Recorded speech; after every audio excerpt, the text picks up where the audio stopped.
ചില ആളുകളുടെ വേഗം വെയിറ്റ് കുറയ്ക്കണം എന്ന് കരുതിയിട്ട് സ്വയം ഡയറ്റ് എടുക്കുന്ന ആളുകൾക്ക് ഒരുപാട് അസുഖങ്ങളായിട്ടാണ് പിന്നെ വരുന്നത്. ഒരു ഫംഗ്ഷൻ മുമ്പിലുണ്ട്, ഒരു നല്ല ഡ്രസ്സ് ഇടണം, അതൊക്കെ കരുതിയിട്ട് പലരും പെട്ടെന്ന് ഡയറ്റ് എടുത്തിട്ട് വേഗം വെയിറ്റ് കുറയണം എന്ന് കരുതിയിട്ട് ഫുഡെല്ലാം അങ്ങ് ലിമിറ്റ് ആക്കും. അത് ഭയങ്കര പ്രശ്നം ഉണ്ടാക്കും. ഇന്ന് പലർക്കും ഉള്ളൊരു സംശയമാണ്, ഡെലിവറി കഴിഞ്ഞ ശേഷം എങ്ങനെയാണ് ശരിയായ രീതി, തടി കുറയ്ക്കാനുള്ള ശരിയായ രീതി എന്താണ്? ചിലർ ജിമ്മിൽ പോകുന്നുണ്ട്, ചിലർ സ്വയം ഡയറ്റ് എടുക്കുന്നുണ്ട്.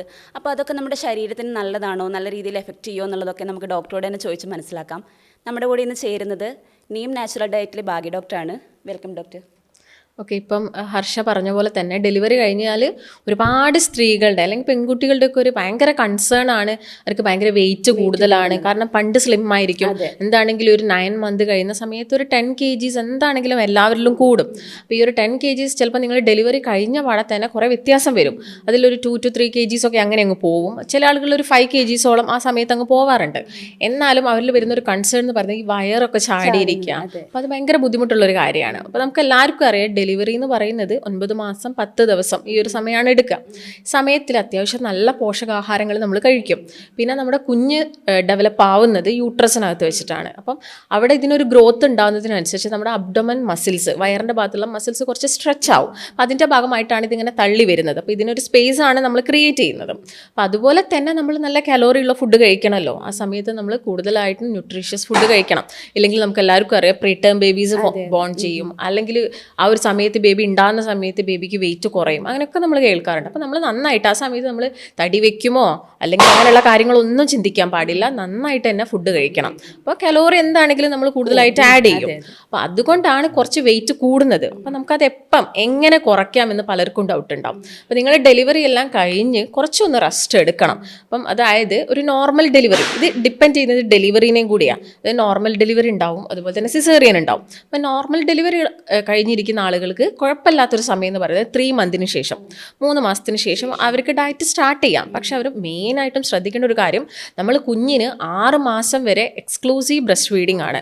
ആ സമയത്തിൽ നമ്മൾ നന്നായിട്ട് അവർക്ക് ഫീഡ് ചെയ്യണം, പാല് കൊടുക്കണം. അതുകൊണ്ട് നമ്മളൊരു ഡയറ്റ് എടുത്തത് കാരണം ഒരിക്കലും പാല് കുറയാൻ പാടില്ല. അപ്പോൾ നമ്മൾ എന്താണെങ്കിലും അവരുടെ ഡയറ്റിൽ കൂടുതലായിട്ടും പ്രോട്ടീൻ റിച്ച് ആയിട്ടുള്ള ഭക്ഷണങ്ങൾ ഉൾപ്പെടുത്തണം. അപ്പോൾ ഒരു 3 മന്തിന് ശേഷം നോർമൽ ഡെലിവറിക്കാർക്ക് സ്റ്റാർട്ട് ചെയ്യാം. അതും ശ്രദ്ധിക്കണം, നിങ്ങൾ പെട്ടെന്ന് ഒരു ക്രാഷ് ഡയറ്റ് പോലെ ഒന്നും അങ്ങ് സ്റ്റാർട്ട് ചെയ്യരുത്. ചില ആളുകളുടെ വേഗം വെയിറ്റ് കുറയ്ക്കണം എന്ന് കരുതിയിട്ട് കംപ്ലീറ്റ് ന്യൂട്രീഷ്യസ് ആയിട്ടുള്ള ഫുഡുകൾ കുറയ്ക്കും. പക്ഷെ അത് അവരുടെ ബോഡിക്ക് പ്രശ്നമാണ്, കുഞ്ഞിന് പ്രശ്നമാണ്, എല്ലാം കൂടി അസുഖങ്ങൾ വേറെ വരും. അങ്ങനെയുള്ള ഡയറ്റ് ഒന്നും നിങ്ങൾ ഫോളോ ചെയ്യരുത്. അപ്പം അതുപോലെ തന്നെ ഒരു സിസേറിയൻ ടൈപ്പ് ഓഫ് ആളുകൾ എടുക്കുകയാണെങ്കിൽ അവരൊരു 6 മന്തിന് ശേഷം മതി ഡയറ്റ് സ്റ്റാർട്ട് ചെയ്താൽ മതി. അവരിലും പലരും 3 മന്തിന് ശേഷം സ്റ്റാർട്ട് ചെയ്യുന്നവരുണ്ട്. പക്ഷേ നിങ്ങളൊരു ഡയറ്റ് എടുക്കുന്ന സമയത്തും നമ്മൾ ഫുഡുകളൊക്കെ ഒന്ന് കൺട്രോൾ ചെയ്തിട്ട് ഒരു ലിമിറ്റഡ് ക്വാണ്ടിറ്റിയിൽ കഴിക്കുന്നതാണ്. പക്ഷേ ചില ആളുകൾ ഈ ഒരു എക്സസൈസ് വർക്കൗട്ടൊക്കെ നന്നായിട്ട് ചെയ്യാറുണ്ട്. അതാണ് കുറച്ചും കൂടി ഒന്ന് നമ്മൾ കെയർ കൊടുക്കേണ്ട ഒരു ഏരിയ. നമ്മൾ വളരെ അല്ലെങ്കിൽ ഇപ്പോൾ ഒരു ജിമ്മിൽ ജോയിൻ ചെയ്തിട്ട് ഭയങ്കരമായിട്ട് പെട്ടെന്ന് വെയിറ്റ് കുറയാൻ വേണ്ടിയിട്ട് നല്ല വെയിറ്റ് ലിഫ്റ്റിങ്, അതുപോലെ തന്നെ ത്രെഡ്മില്ലൊക്കെ ഒരുപാട് സമയം ഓടുക, അങ്ങനെയൊക്കെ ചെയ്യുന്നവരുണ്ട്. അപ്പം അതും അവരുടെ ബോഡിക്ക് ചെറിയ പ്രശ്നങ്ങൾ ഉണ്ടാക്കും. കാരണം സ്റ്റിച്ചുകൾ വരുന്നുണ്ട്. അപ്പോൾ ബോഡി ഒന്ന് റിക്കവറി ആയിട്ട് വരുന്നേ ഉള്ളൂ. അപ്പം നോർമലി നമ്മുടെ യൂട്രസ് ഒക്കെ ചുരുങ്ങാനാണെങ്കിൽ ഒരു 6 വീക്സ് 4 വീക്സിനുള്ളിൽ യൂട്രസ് അങ്ങ് ചുരുങ്ങും. പക്ഷേ നമ്മുടെ ബോഡി ഒന്നും കൂടി ആ റിക്കവറി, ആ ഒരു പീരീഡ് ഉണ്ട്, അതിനാണ് നമ്മൾ കുറച്ചൊരു ഗ്യാപ്പ് എടുക്കുന്നത്. പക്ഷേ നിങ്ങൾ അതായത് മെൻ്റലി ഓക്കെയാണ്, ഫിസിക്കലി ഓക്കെയാണ്, വേറെ പ്രശ്നങ്ങളൊന്നുമില്ല എന്നുള്ളൊരു രീതിയാണെങ്കിൽ നമുക്ക് ആ ഒരു പേഴ്സണെ വെച്ച് നോക്കിയിട്ട് നമുക്ക് ഡയറ്റ് ഏതൊരു സമയത്തും സ്റ്റാർട്ട് ചെയ്യാം. പക്ഷെ എന്താണെങ്കിലും മിനിമം ഒരു 3 മന്ത് കഴിഞ്ഞതിന് ശേഷം മാത്രം നോക്കിയാൽ മതി. ഇപ്പോൾ ഡോക്ടറെ കൺസൾട്ട് ചെയ്തതിന് ശേഷം മാത്രമല്ലേ ഡയറ്റ് സ്റ്റാർട്ട് ചെയ്യാൻ പാടുള്ളൂ? അതെ, നമ്മൾ എടുക്കുന്നത് ശരിയല്ല. സ്വയം എടുക്കുന്ന സമയത്ത് ഇപ്പം ഈ പറഞ്ഞ പോലെ തന്നെ സമയം നമ്മൾ നോക്കാതെ, അതൊരു പെട്ടെന്ന് നമുക്ക് വെയിറ്റ് കുറയണം എന്നൊരു തിങ്കിങ് ഉള്ളതുകൊണ്ട് തന്നെ നമ്മൾ പെട്ടെന്ന് ചിലപ്പോൾ സ്റ്റാർട്ട് ചെയ്യും.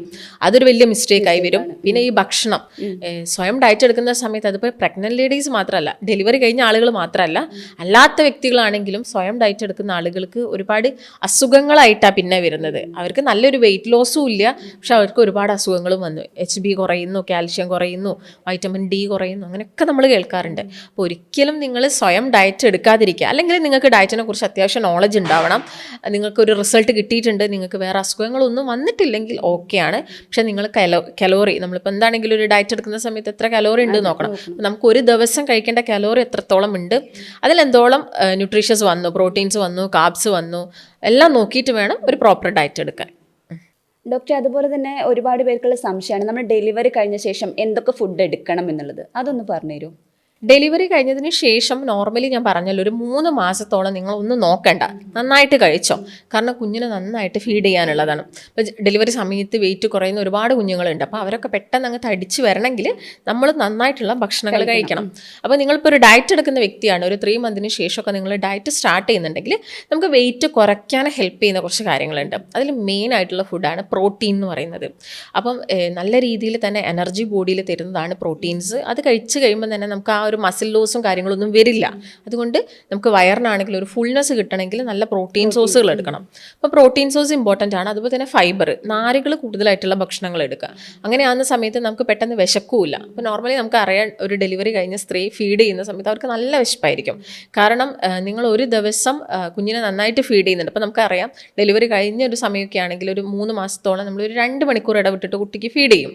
ആ ഒരു സമയത്ത് തന്നെ ഒരു ദിവസം 500 to 600 കലോറീസ് നമ്മുടെ ശരീരത്തിൽ നിന്ന് ബേൺ ആവുന്നുണ്ട്, ഫാറ്റ് ബേൺ ആവുന്നുണ്ട്. അപ്പം അതിനനുസരിച്ച് നമ്മൾ ഫുഡും കഴിക്കുന്നുണ്ട്. പക്ഷെ അത് നമ്മൾ ആ സമയത്ത് നോക്കണ്ട. അത് കഴിഞ്ഞിട്ടൊരു 3 മന്ത് കഴിഞ്ഞതിന് ശേഷം കുറച്ചും കൂടി ആ ഒരു ഫീഡിങ് ടൈം കുറയും. ആ സമയത്താണെങ്കിലും നമ്മുടെ ബോഡി ഈ പറഞ്ഞൊരു ലെവലിൽ ഒരു 400ഓളം കലോറീസ് ബേൺ ആവുന്നുണ്ട്. അപ്പം നമുക്ക് ആ സമയത്ത് എന്ത് ചെയ്യാൻ പറ്റും, നല്ലൊരു ഡയറ്റ് ഫോളോ ചെയ്യുന്നുണ്ടെങ്കിൽ പെട്ടെന്ന് തന്നെ ഒരു വെയിറ്റ് ലോസ് ഉണ്ടാവും. പക്ഷേ ഒരു ക്രാഷ് ഡയറ്റ് ഫോളോ ചെയ്യരുത്. അതാണ് ഞാൻ വീണ്ടും വീണ്ടും പറയുന്നത്. പലരും അല്ലെങ്കിൽ എന്തെങ്കിലും ഒരു ഫംഗ്ഷൻ മുമ്പിലുണ്ട്, ഒരു നല്ല ഡ്രസ്സ് ഇടണം, അതൊക്കെ കരുതിയിട്ട് പലരും പെട്ടെന്ന് ഡയറ്റ് എടുത്തിട്ട് വേഗം വെയിറ്റ് കുറയണം എന്ന് കരുതിയിട്ട് ഫുഡെല്ലാം അങ്ങ് ലിമിറ്റാക്കും. അത് ഭയങ്കര പ്രശ്നം ഉണ്ടാക്കും. അതൊരിക്കലും നിങ്ങൾ ഡെലിവറി കഴിഞ്ഞിരിക്കുന്ന സ്ത്രീകൾ ഫോളോ ചെയ്യാതിരിക്കുക. അതുപോലെ തന്നെ വെയിറ്റ് ലോസിന് ഹെൽപ്പ് ചെയ്യുന്നതാണ് നല്ല ഹെൽത്തി ആയിട്ടുള്ള ഫാറ്റ്, നല്ല കൊഴുപ്പുകൾ. അപ്പം പല സ്ത്രീകളും ചോദിക്കാറുണ്ട്, അപ്പം ഡെലിവറി കഴിഞ്ഞിരിക്കുന്ന പെൺകുട്ടിക്ക് നല്ല കൊഴുപ്പ് ചീത്ത കൊഴുപ്പ് എന്നൊക്കെ നോക്കണോ, അവർക്കെല്ലാം കൊടുത്തുകൂടെ എന്നൊക്കെ ചോദിക്കാറുണ്ട്. അപ്പം നമ്മുടെ കൺസേൺ ഇപ്പം വെയിറ്റ് ലോസ് ആണെങ്കിൽ നമ്മൾ കൂടുതൽ കോൺസെൻട്രേറ്റ് ചെയ്യേണ്ടത് നല്ല കൊഴുപ്പുകളിലാണ്. ഹെൽത്തി ആയിട്ടുള്ള ഫാറ്റ് അവർക്കൊരു 3 മന്തിന് ശേഷം, നമ്മൾ വീണ്ടും പറയുകയാണ് ഒരു 3 മാസത്തിന് ശേഷം മാത്രം അത് ചെയ്താൽ മതി. അപ്പോൾ ഹെൽത്തി ആയിട്ടുള്ള ഫാറ്റുകൾ അതിപ്പോൾ ഒരുപാട് നമ്മൾ കഴിക്കുന്ന നട്ട്സുകളായിക്കോട്ടെ, നല്ല സീഡ്സുകളായിക്കോട്ടെ, അവക്കാഡോ പോലുള്ള ഫ്രൂട്ടുകളായിക്കോട്ടെ, ഇതൊക്കെ തന്നെ നല്ല ഹെൽത്തി ആയിട്ടുള്ള ഫാറ്റ് തരുന്നതാണ്. അപ്പോൾ ഇതൊക്കെ കൂടുതൽ ഉൾപ്പെടുത്താം. മത്സ്യങ്ങൾ നമ്മൾ എല്ലാ ദിവസവും കഴിക്കാം. അത് എല്ലാ പ്രായത്തിലുള്ള ആളുകളാണെങ്കിലും മത്സ്യങ്ങൾ കൂടുതലായിട്ട് എടുക്കുക. കാരണം omega-3 വരുന്നുണ്ട്. കൂടുതൽ കൊഴുപ്പ് നമ്മുടെ ബോഡിയിൽ വന്ന് അടിഞ്ഞു കൂടുന്നത് പ്രിവെൻറ്റ് ചെയ്യാനുള്ള ഒരു കഴിവ് ഈ ഒരു omega-3ക്ക് ഉണ്ട്. അതുകൊണ്ട് ചെറു മത്സ്യങ്ങൾ, മത്തി, അയല, നത്തോലിക്ക പോലുള്ളത് കൂടുതലായിട്ട് നിങ്ങളുടെ ഭക്ഷണത്തിൽ ഉൾപ്പെടുത്താം. അതുപോലെ തന്നെ ഇപ്പോൾ പ്രഗ്നൻറ്റ് ലേഡീസ് ഒക്കെ ആണെങ്കിലും അവർക്ക് ഒരു ദിവസം 1 ടീസ്പൂണോളം ഗീ കഴിക്കാം. നോർമലി എല്ലാവർക്കും ഒരു 5 ഗ്രാം ഗീ ഒരു ദിവസം കഴിക്കാം. അത് തന്നെ നിങ്ങൾ പ്രഗ്നൻ്റ് ആയി ഇരിക്കുന്ന അല്ലെങ്കിൽ ഡെലിവറി കഴിഞ്ഞിരിക്കുന്ന ആളുകൾക്കും എന്ത് കൊടുക്കുക, 1 ടീസ്പൂൺ ഗീ കൊടുക്കുന്നത് നല്ലതാണ്. അപ്പോൾ ഇതൊക്കെയാണ് മെയിനായിട്ട്. പിന്നെ ഞാൻ പറഞ്ഞു ഇപ്പോൾ നല്ല സീഡ്സുകൾ കഴിക്കുക. ഇൻ ബിറ്റ്വീനൊക്കെ ഒരു മിഡ് മീൽ ടൈമിലൊക്കെ കുറച്ച് നല്ല സീഡുകൾ കഴിക്കുക. അപ്പം നമുക്ക് അറിയാമല്ലോ, ഫ്ലാക്സ് സീഡ്സ്, സൺഫ്ലവർ സീഡ്സ്, ഇതെല്ലാം തന്നെ ഈ പ്രഗ്നൻ്റ് അല്ലെ ഡെലിവറി കഴിഞ്ഞിരിക്കുന്ന സ്ത്രീകളിൽ മാക്സിമം കൊടുക്കാൻ വേണ്ടിയിട്ട് ശ്രദ്ധിക്കുക. ഡോക്ടർ, അതുപോലെ തന്നെ ഡെലിവറി കഴിഞ്ഞ ശേഷം തടി കുറയ്ക്കാൻ വേണ്ടി നമ്മൾ ചെയ്യേണ്ട കാര്യങ്ങൾ എന്തൊക്കെയാണ്? അപ്പോൾ ഡെലിവറി കഴിഞ്ഞതിന് ശേഷം ഒരു ഗ്യാപ്പ് എടുത്തതിന് ശേഷം നിങ്ങൾ മെൻ്റലി അതുപോലെ തന്നെ ഫിസിക്കലി ഓക്കെ ആയി എന്ന് തോന്നുന്ന സമയത്ത് നമുക്കൊരു നല്ല ഡയറ്റ് ഫോളോ ചെയ്യാം. അപ്പോൾ വെയിറ്റ് കുറയ്ക്കാൻ ആദ്യം തന്നെ ഹെൽപ്പ് ചെയ്യുന്നൊരു കാര്യം എന്താണ്, നല്ലൊരു ഡയറ്റാണ്. അപ്പോൾ ഡയറ്റിൽ ജോയിൻ ചെയ്യുക, പ്രോപ്പറായിട്ട് കാര്യങ്ങളൊക്കെ ചെയ്യുക. ഹെൽത്തി ആയിട്ടുള്ള ഡയറ്റ് ആയിരിക്കണം, ബാലൻസ്ഡ് ആയിരിക്കണം ഇതിനകത്ത് എടുക്കുന്ന ഭക്ഷണങ്ങളെല്ലാം. അപ്പോൾ നിങ്ങൾക്ക് നല്ലൊരു റിസൾട്ട് ഉണ്ടാവും. അതിൻ്റെ കൂടെ തന്നെ നമുക്ക് മൈൽഡായിട്ടുള്ള എക്സസൈസ് ചെയ്യാം. ഓവറായിട്ട് ബോഡീനെ എക്സോസ്റ്റ് ചെയ്യുന്ന രീതിയിലുള്ളതൊന്നും വേണ്ട. അതെ, അതായത് അവരുടെ മസിലൊക്കെ ഞാൻ പറഞ്ഞല്ലോ ഒന്ന് റിക്കവറി ആയിട്ട് വരുന്നേ ഉള്ളൂ. ഇപ്പോൾ നോർമൽ ഡെലിവറി ആണെങ്കിലും സിസേറിയൻ ആണെങ്കിലും ഒക്കെ പ്രശ്നം തന്നെയാണ്. അപ്പം മൈൽഡ് ആയിട്ടുള്ള എക്സസൈസ് ചെയ്യുക, അല്ലെങ്കിൽ ചെറുതായിട്ടൊന്ന് നടന്നാൽ മതി. ഇപ്പം എല്ലാവർക്കും ജിമ്മിൽ പോകണം അങ്ങനെയൊന്നുമില്ല. അതെ, അപ്പം ജസ്റ്റ് ഒന്ന് അവരുടെ വീട്ടിലൂടെയൊക്കെ ഒന്ന് കൈയൊക്കെ വീശി ഒന്ന് നടക്കുക. അതുപോലെ തന്നെ അവർക്ക് ഇൻ ബിറ്റ്വീൻ ഡേയ്സിലൊക്കെ, എല്ലാ ദിവസവും വേണ്ട, വീക്കിലി എല്ലാ ദിവസവും വേണ്ട, ആഴ്ചയിൽ 1-2 ദിവസങ്ങളിൽ മാത്രം ഒരു ഹെൽത്തി ആയിട്ടുള്ള വെയിറ്റ് ലോസ് ഡ്രിങ്ക് ഒക്കെ ഫോളോ ചെയ്യാം. കാരണം നമുക്ക് അധികം അങ്ങോട്ട് വെയിറ്റ് ലോസ് ഡ്രിങ്ക് ഫോളോ ചെയ്യാൻ പറ്റില്ല ഇവരുടെ കേസിൽ. കാരണം ഫീഡിങ് ആണ് നമ്മൾ എടുക്കുന്നത്. ഓൾമോസ്റ്റ് എല്ലാം നമ്മുടെ ബോഡിക്ക് ഒരു ഹോട്ട് അല്ലെങ്കിൽ ഒരു പെട്ടെന്ന് ചൂടാവുന്ന ടൈപ്പ് ഓഫ് ജീരകമായിക്കോട്ടെ, അങ്ങനെയെല്ലാം തന്നെ. അതുകൊണ്ട് തന്നെ അത് നമ്മുടെ പാലിൻ്റെ പ്രൊഡക്ഷനെ ബാധിക്കും. ഇപ്പോൾ ആ ഒരു പാലൊക്കെ കുറഞ്ഞു പോകും. അതുകൊണ്ട് നിങ്ങൾ കൂടുതലായിട്ട് അത് വേണ്ട, ആഴ്ചയിൽ 1-2 ദിവസമൊക്കെ അത് ഒരു ഡോക്ടറിൻ്റെ നിർദ്ദേശപ്രകാരം മാത്രം. അപ്പോൾ ഓൾറെഡി പാലൊക്കെ കുറഞ്ഞിരിക്കുന്ന അമ്മമാരുണ്ടായിരിക്കാം, അപ്പോൾ അവർക്കൊന്നും നമുക്കത് പറ്റില്ല. അപ്പം ഈ കാര്യങ്ങളൊക്കെ തന്നെയാണ് മെയിനായിട്ട്. ഒരു ഡയറ്റിലൂടെ തന്നെ അവർക്ക് വെയിറ്റ് കുറച്ചെടുക്കാൻ സാധിക്കും. പക്ഷേ കുറച്ചൊരു സമയം എടുക്കും. ഈ ഡെലിവറി കഴിഞ്ഞിരിക്കുന്ന സ്ത്രീകളെ സംബന്ധിച്ചിടത്തോളം അവരൊരു ഗ്യാപ്പ്, അതായത് ചിലപ്പോൾ ഒരു 12 മാസത്തോളം, 1 വർഷം കഴിഞ്ഞാലായിരിക്കും അവർ നോർമലി ഒരു പണ്ടത്തെ ഒരു സ്റ്റേജിലോട്ടൊക്കെ വരുന്നത്. ഇതിൻ്റെ ഉള്ളിൽ കൂടി നമുക്ക് തന്നെ ചെയ്യാൻ പറ്റുന്ന ഒരു കാര്യം വെച്ചാൽ നന്നായിട്ട് കുഞ്ഞിനെ ഫീഡ് ചെയ്യുക. പാല് നന്നായിട്ട് കൊടുക്കുന്നുണ്ടെങ്കിൽ ഈ പറഞ്ഞ പോലെ ഒരു 600 കലോറിയൊക്കെ ബേൺ ആവും ഒരു ദിവസം. അപ്പോൾ നിങ്ങൾ അതൊന്ന് ഫോളോ ചെയ്യുന്നതാണ് ഏറ്റവും നല്ലത്. ഡോക്ടർ അതുപോലെ തന്നെ പലയിടത്തും ഇങ്ങനെ ഫോളോ ചെയ്ത് വരുന്ന ഒരു രീതിയാണ് ഡെലിവറി കഴിഞ്ഞ് കഴിഞ്ഞാൽ വയറ് മുറുക്കി കെട്ടുക എന്നുള്ളത്. അപ്പോൾ അത് നമ്മളെ മോശമായിട്ട് ബാധിക്കാൻ സാധ്യതയുണ്ടോ? അത് നോർമലി നമ്മുടെ ആ ഒരു ട്രഡീഷണൽ പ്രാക്ടീസസ് ഒക്കെ പ്രകാരം നമ്മളെല്ലാവരും വീടുകളിൽ കാണുന്ന ഒരു കാര്യമാണ്. പക്ഷെ അങ്ങനെ വയറ് കെട്ടി നിന്നിട്ട് ഇത് കഴിഞ്ഞതിന് ശേഷം ആ ഒരു പെൺകുട്ടിക്ക് അല്ലെങ്കിൽ സ്ത്രീക്കൊന്നും വലിയ ചേഞ്ചസ് ഒന്നും വരുന്നില്ല. പിന്നെ എന്താണെങ്കിലും ഡെലിവറി കഴിഞ്ഞാൽ നമ്മുടെ വയറൊക്കെ ഒന്ന് ചെറുതായിട്ടൊന്ന് ബാക്കോട്ട് പോകും. കാരണം യൂട്രസ് ചുരുങ്ങുന്നു, കുട്ടി പുറത്തോട്ട് വരുന്നു, അപ്പം എല്ലാം കൊണ്ട് തന്നെ നമ്മുടെ വയറൊന്ന് ചുരുങ്ങും. അപ്പം ഇതിന് ശേഷം ഇത് ജസ്റ്റ് നിങ്ങളൊന്ന് കെട്ടിയിടുന്നതിൻ്റെ ഭാഗമായി ചിലപ്പോൾ നിങ്ങൾ അബ്ഡമിനൽ മസിൽസ് ഉണ്ട്, ഈ വയറിൻ്റെ ഭാഗത്തുള്ള മസിൽസ് ഉണ്ട്, അതിന് ചെറിയൊരു സ്ട്രെങ്തനിങ് കൊടുക്കും എന്നല്ലാതെ അതുകൊണ്ട് വലിയ കാര്യമൊന്നുമില്ല. അപ്പം അത് ചെയ്യുന്നത് കൊണ്ട് പ്രശ്നമൊന്നുമില്ല, അതുപോലെ തന്നെ പ്രശ്നങ്ങളൊന്നും ഇല്ല. പിന്നെ നിങ്ങൾ വളരെയധികം ടൈറ്റ് ആയിട്ട് കെട്ടൊന്നും വേണ്ട, ഒരു നോർമൽ രീതിയിൽ കെട്ടിയിട്ടിട്ട് നമുക്കൊരു സപ്പോർട്ട് തരുന്ന രീതിയിൽ. ചില ആളുകൾക്ക് ഒരു ലൂസനിങ് ഫീലിംഗ് ഒക്കെ ഉണ്ടാവുമല്ലോ, ഒന്ന് ജസ്റ്റ് അയഞ്ഞ പോലെ, അതൊക്കെ ഒന്ന് ടൈറ്റ് ആക്കി നിൽക്കാൻ വേണ്ടിയിട്ട് നമുക്ക് വെറുതെ ചെയ്യാമെന്നേ ഉള്ളൂ. അല്ലാണ്ട് വലിയ റിസൾട്ട് പ്രതീക്ഷിച്ച് നിങ്ങളത് ചെയ്യുന്നത് കൊണ്ട് കാര്യമല്ല. അതുപോലെ ഡോക്ടർ, ഇപ്പോൾ പുതിയ അമ്മമാർക്കൊക്കെ ഉള്ള ഒരു സംശയമാണ് മുലപ്പാൽ കൂടാൻ വേണ്ടിയിട്ട് എന്തൊക്കെ ഭക്ഷണങ്ങളാണ് കഴിക്കാൻ പറ്റുന്നത് എന്നുള്ളത്. അതൊന്ന് പറഞ്ഞുതരുമോ? അതായത് മുലപ്പാൽ കൂടാൻ വേണ്ടിയിട്ട് നമ്മൾ ആദ്യമേ ശ്രദ്ധിക്കുന്നത് എപ്പോഴും നല്ലതാണ്. അതായത് നിങ്ങൾ പ്രഗ്നൻ്റ് ആയിരിക്കുന്ന സമയത്ത് നല്ല ഹെൽത്തി ആയിട്ടുള്ള ഫുഡുകൾ കഴിക്കുക. മാക്സിമം ഈ ജങ്ക് ഫുഡുകൾ, കൂടുതൽ സ്പൈസി ആയിട്ടുള്ള ഫുഡുകൾ, അതുപോലെ തന്നെ ഈ ഷുഗർ ആയിട്ടുള്ള ഡ്രിങ്കുകളൊക്കെ വരുന്നുണ്ടല്ലോ, കാർബണേറ്റഡ് ആയിട്ടുള്ള, അതൊക്കെ കഴിക്കുന്ന ശീലം നിങ്ങളൊന്ന് ഒഴിവാക്കുക. എല്ലാവരും ഈ ഹെവി ഫുഡുകളൊക്കെ സ്ത്രീകൾ പൊതുവെ കഴിക്കാറുണ്ട്. അതായത് പ്രഗ്നൻ്റ് ആയിരിക്കുന്ന സമയത്ത് ബിരിയാണിയും അല്ലെങ്കിൽ മന്തിയോ അങ്ങനെയൊക്കെ കഴിക്കാറുണ്ട്. പക്ഷെ ഇത് കഴിച്ച് കഴിഞ്ഞിട്ട് കുടിക്കുന്ന ഐറ്റംസുകൾ അതൊക്കെ ഒന്ന് ഒഴിവാക്കി നിർത്തണം. പിന്നെ പ്രഗ്നൻ്റ് ആയിരിക്കുന്ന സമയത്ത് തന്നെ നന്നായിട്ട് പരിപ്പ് വർഗ്ഗങ്ങളൊക്കെ ഉണ്ടല്ലോ, ചെറുപയർ, കടല, മമ്പയർ, വെള്ളക്കടല, ഇതൊക്കെ നന്നായിട്ട് തന്നെ വേവിച്ചിട്ട് കഴിക്കുക. ഇപ്പോൾ ഡെലിവറി കഴിഞ്ഞതിന് ശേഷവും നിങ്ങളത് കഴിക്കണം. അപ്പോൾ ചെറുപയറൊക്കെ കഴിക്കുന്നത് നന്നായിട്ട് നമ്മുടെ ബ്രസ്റ്റ് മിൽക്ക് കൂട്ടുന്നതിന് ഹെൽപ്പ് ചെയ്യും. അതുപോലെ തന്നെ തേങ്ങാപ്പാൽ കഞ്ഞി കുടിക്കുക. നമ്മളെ കുത്തരി ഉണ്ടല്ലോ, അത് വെച്ചിട്ട് കഞ്ഞി വെച്ച് കുടിക്കുന്നതും നല്ല രീതിയിൽ തന്നെ ബ്രസ്റ്റ് മിൽക്ക് കൂട്ടിയെടുക്കാൻ ഹെൽപ്പ് ചെയ്യും. പിന്നെ നട്ട്സുകളിൽ ബദാം കൂടുതലായിട്ട് കഴിക്കാം. അതുപോലെ തന്നെ ഓട്സ്, നമുക്ക് അതിപ്പം ആ സമയത്ത് നമ്മൾ ബ്രൗൺ ഓട്സ് അല്ലെങ്കിൽ steel cut oats, white oats എന്നൊന്നും നോക്കണ്ട. ആ സമയത്ത് നമുക്ക് ഏത് ഓട്സ് ആയാലും കുഴപ്പമില്ല, ജസ്റ്റ് പാലിൽ കാച്ചിട്ട് 2 നേരം നമുക്ക് എടുക്കാം.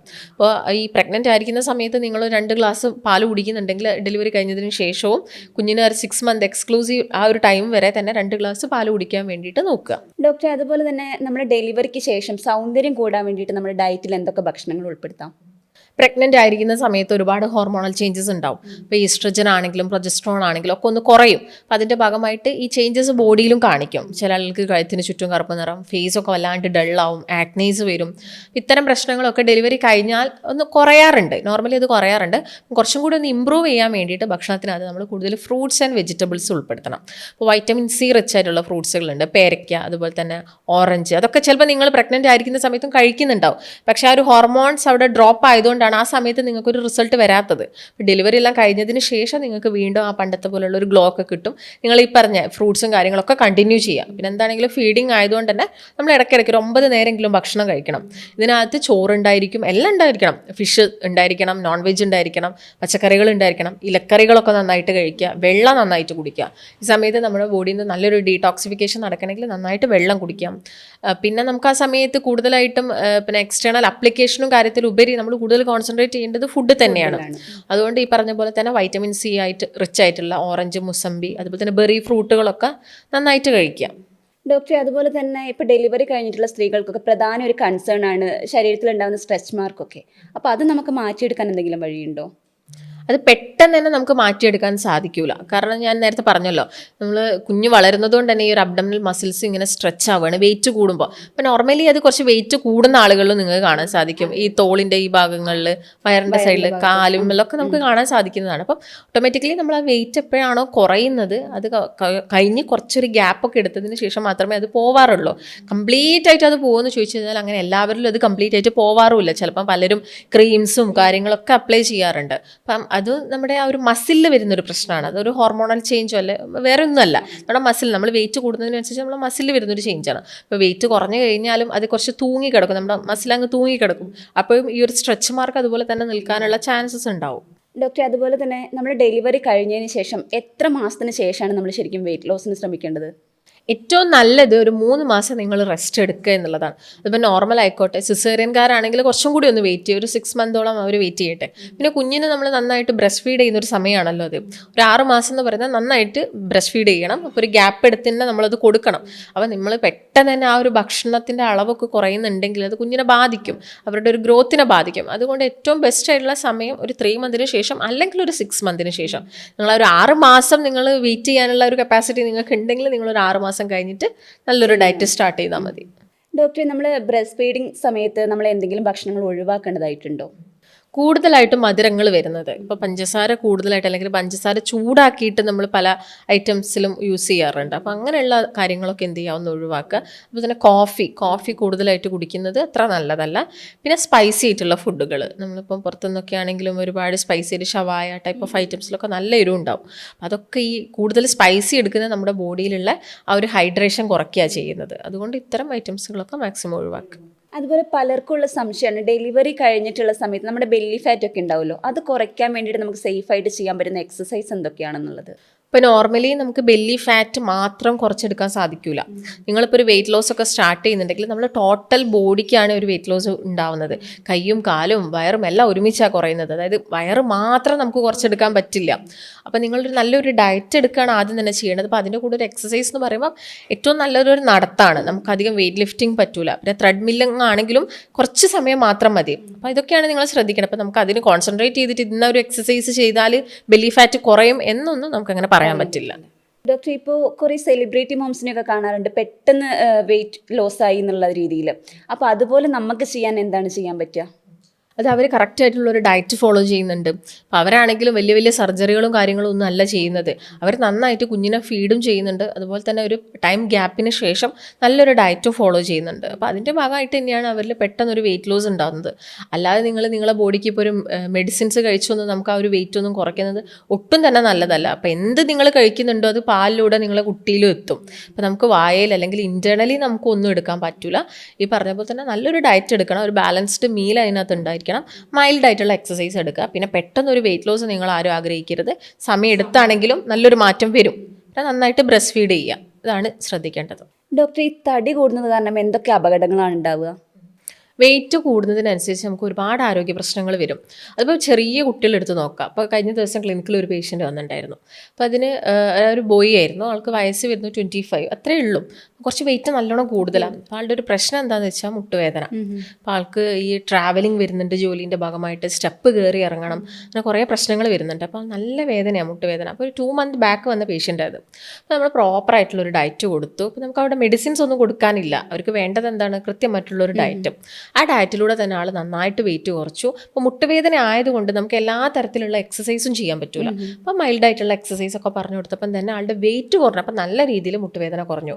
അതുപോലെ തന്നെ വെയിറ്റ് കൂടുന്ന സമയത്ത് ഉണ്ടാകുന്ന പ്രശ്നങ്ങളാണ് ഡയബറ്റീസ് വരാം. നമ്മുടെ ശരീരത്തിനകത്ത് ഫാറ്റ് അഥവാ കൊഴുപ്പ് കോശങ്ങൾ കൂടുന്നതിനനുസരിച്ച് ഇൻസുലിൻ റെസിസ്റ്റൻസ് പോലുള്ള കണ്ടീഷൻസ് വരാം. അതുപോലെ തന്നെ അറ്റാക്ക് നമ്മൾ കോമൺ ആയിട്ട് കേൾക്കുന്നതാണ്. കുറച്ച് വെയിറ്റ് കൂടുന്ന ആളുകളിൽ ചെറിയ പ്രായത്തിലേ വരും. അറ്റാക്ക് എന്ന് പറയുമ്പം ഒട്ടുമിക്ക പുരുഷന്മാരിലും, സ്ത്രീകളെക്കാളും കൂടുതൽ നമ്മൾ കാണുന്ന പുരുഷന്മാരിലാണ്. അപ്പോൾ പുരുഷന്മാരിലും ഒരു പ്രായം കഴിയുന്ന സമയത്ത് അവർ ശ്രദ്ധിച്ചിട്ടില്ലെങ്കിൽ വരുന്നൊരു അസുഖമാണ് അറ്റാക്ക്. പക്ഷേ നിങ്ങൾക്ക് വെയിറ്റ് ഉണ്ടെങ്കിൽ അത് കുറച്ച് നേരത്തെ നിങ്ങൾക്ക് വരാം. അതുപോലെ തന്നെ നിങ്ങൾ പുകവലി പോലുള്ള എന്തെങ്കിലും ശീലങ്ങൾ ഒക്കെ ഉണ്ടെങ്കിൽ ഇത് വളരെ നേരത്തെ ഒരു ഏജിൽ തന്നെ വരാനുള്ള ചാൻസസ് ഉണ്ട്. അതുപോലെ തന്നെ വെയിറ്റ് കൂടുമ്പം വയറൊക്കെ ചാടുന്ന സമയത്ത് നമുക്ക് കാണാൻ പറ്റുന്ന അസുഖമാണ് ഫാറ്റി ലിവർ. അപ്പോൾ ഫാറ്റി ലിവർ പോലുള്ള അസുഖങ്ങൾ വരാം. സ്ത്രീകളാണെങ്കിൽ PCOD പോലുള്ളത് വരാം. അതുപോലെ തന്നെ വെയിറ്റ് കൂടുന്നതിനനുസരിച്ച് ശരീരത്തിനകത്ത് ഹോർമോണൽ ഇംബാലൻസ് നടക്കും. അപ്പോൾ അതിൻ്റെ ഭാഗമായിട്ട് പല രീതിയിൽ അസുഖങ്ങൾ ആളുകളിൽ പ്രസൻറ്റ് ചെയ്യാം. ഡോക്ടർ, അതുപോലെ തന്നെ ഈ സ്ത്രീകളിൽ അമിതമായിട്ട് തടി കൂടുന്നത് അവരുടെ പ്രഗ്നൻസീനെ ബാധിക്കാനുള്ള സാധ്യതയുണ്ടോ? അതായത് നമ്മളൊരാൾ പ്രഗ്നൻ്റ് ആവുന്നത് ഈ ഒരു വെയിറ്റ് കൂടുന്ന സമയത്ത് ആവാനുള്ള ചാൻസസ് കുറവായിരിക്കും. അതായത് പ്രഗ്നൻ്റ് ആവാനുള്ള ചാൻസസ് കുറവെന്ന് ഉദ്ദേശിക്കുന്നത് എന്തുകൊണ്ടാണ്? നിങ്ങൾക്ക് വെയിറ്റ് കൂടുന്നതിനനുസരിച്ച് PCOD പോലുള്ള അസുഖങ്ങൾ വരാം. അതുപോലെ തന്നെ ശരീരത്തിനകത്ത് വെയിറ്റ് കൂടുക അല്ലെങ്കിൽ ഈ ഒരു ഫാറ്റ് കൂടുക എന്ന് പറയുന്ന സമയത്തും നമുക്ക് ചിലപ്പം ഹോർമോണൽ ചേഞ്ചസ് വന്നിട്ട് ഇൻഫെർട്ടിലിറ്റി പോലുള്ള കണ്ടീഷനിലോട്ട് ലീഡ് ചെയ്യാം. അപ്പോൾ PCOD ആണ് മെയിനായിട്ടും ഇൻഫെർട്ടിലിറ്റിയിലോട്ട് ലീഡ് ചെയ്യുന്നത്. അപ്പോൾ PCOD ഉള്ള ആളുകൾ, അതുപോലെ തന്നെ തൈറോയ്ഡ് ഉള്ള ആളുകൾ ഒരു പ്രശ്നം എന്താണെന്ന് വെച്ച് കഴിഞ്ഞാൽ അവർക്ക് വെയിറ്റ് കൂടിയിട്ട് അല്ല അവർക്ക് തൈറോയ്ഡ് വരുന്നത്. ഓൾറെഡി അവർക്ക് തൈറോയ്ഡ് ഉണ്ടാവും. അപ്പോൾ തൈറോയ്ഡ് കൺട്രോൾ ആയിട്ടില്ലെങ്കിൽ അവർക്ക് എന്താവും? വെയിറ്റ് കൂടാനുള്ള ചാൻസസ് ഉണ്ട്. അതിൻ്റെ ഭാഗമായിട്ടും ഈ പറഞ്ഞപ്പോൾ തന്നെ പ്രഗ്നൻസിയിൽ കുറച്ചൊരു ഡിലേയും കാര്യങ്ങളൊക്കെ വരാനുള്ള ചാൻസസ് ഉണ്ട്. അപ്പോൾ പ്രധാനമായിട്ടും ഇങ്ങനെയുള്ള PCOD, PCOS പോലുള്ള കണ്ടീഷനാണ് ഇൻഫെർട്ടിലിറ്റിയിലോട്ട് ലീഡ് ചെയ്യുന്നത്.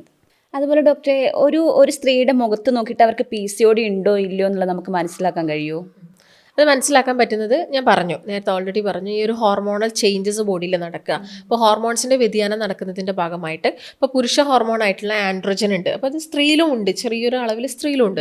പക്ഷേ ഈ ഒരു സമയത്ത് ആ ഒരു ആൻഡ്രോജൻ ഹോർമോൺസ് നല്ല രീതിയിൽ തന്നെ കൂടും. അപ്പോൾ കൂടുന്നതിൻ്റെ ഭാഗമായിട്ടാണ് അവരിൽ ഹെയർ ഗ്രോത്ത് നല്ല രീതിയിൽ കാണിക്കുന്നത്. ഇപ്പോൾ പുരുഷന്മാരിൽ നമുക്കറിയാം അവരുടെ രോമം അല്ലെങ്കിൽ ഹെയർ എന്ന് പറയുന്നത് കുറച്ചധികം കട്ടിയുള്ളതാണ്.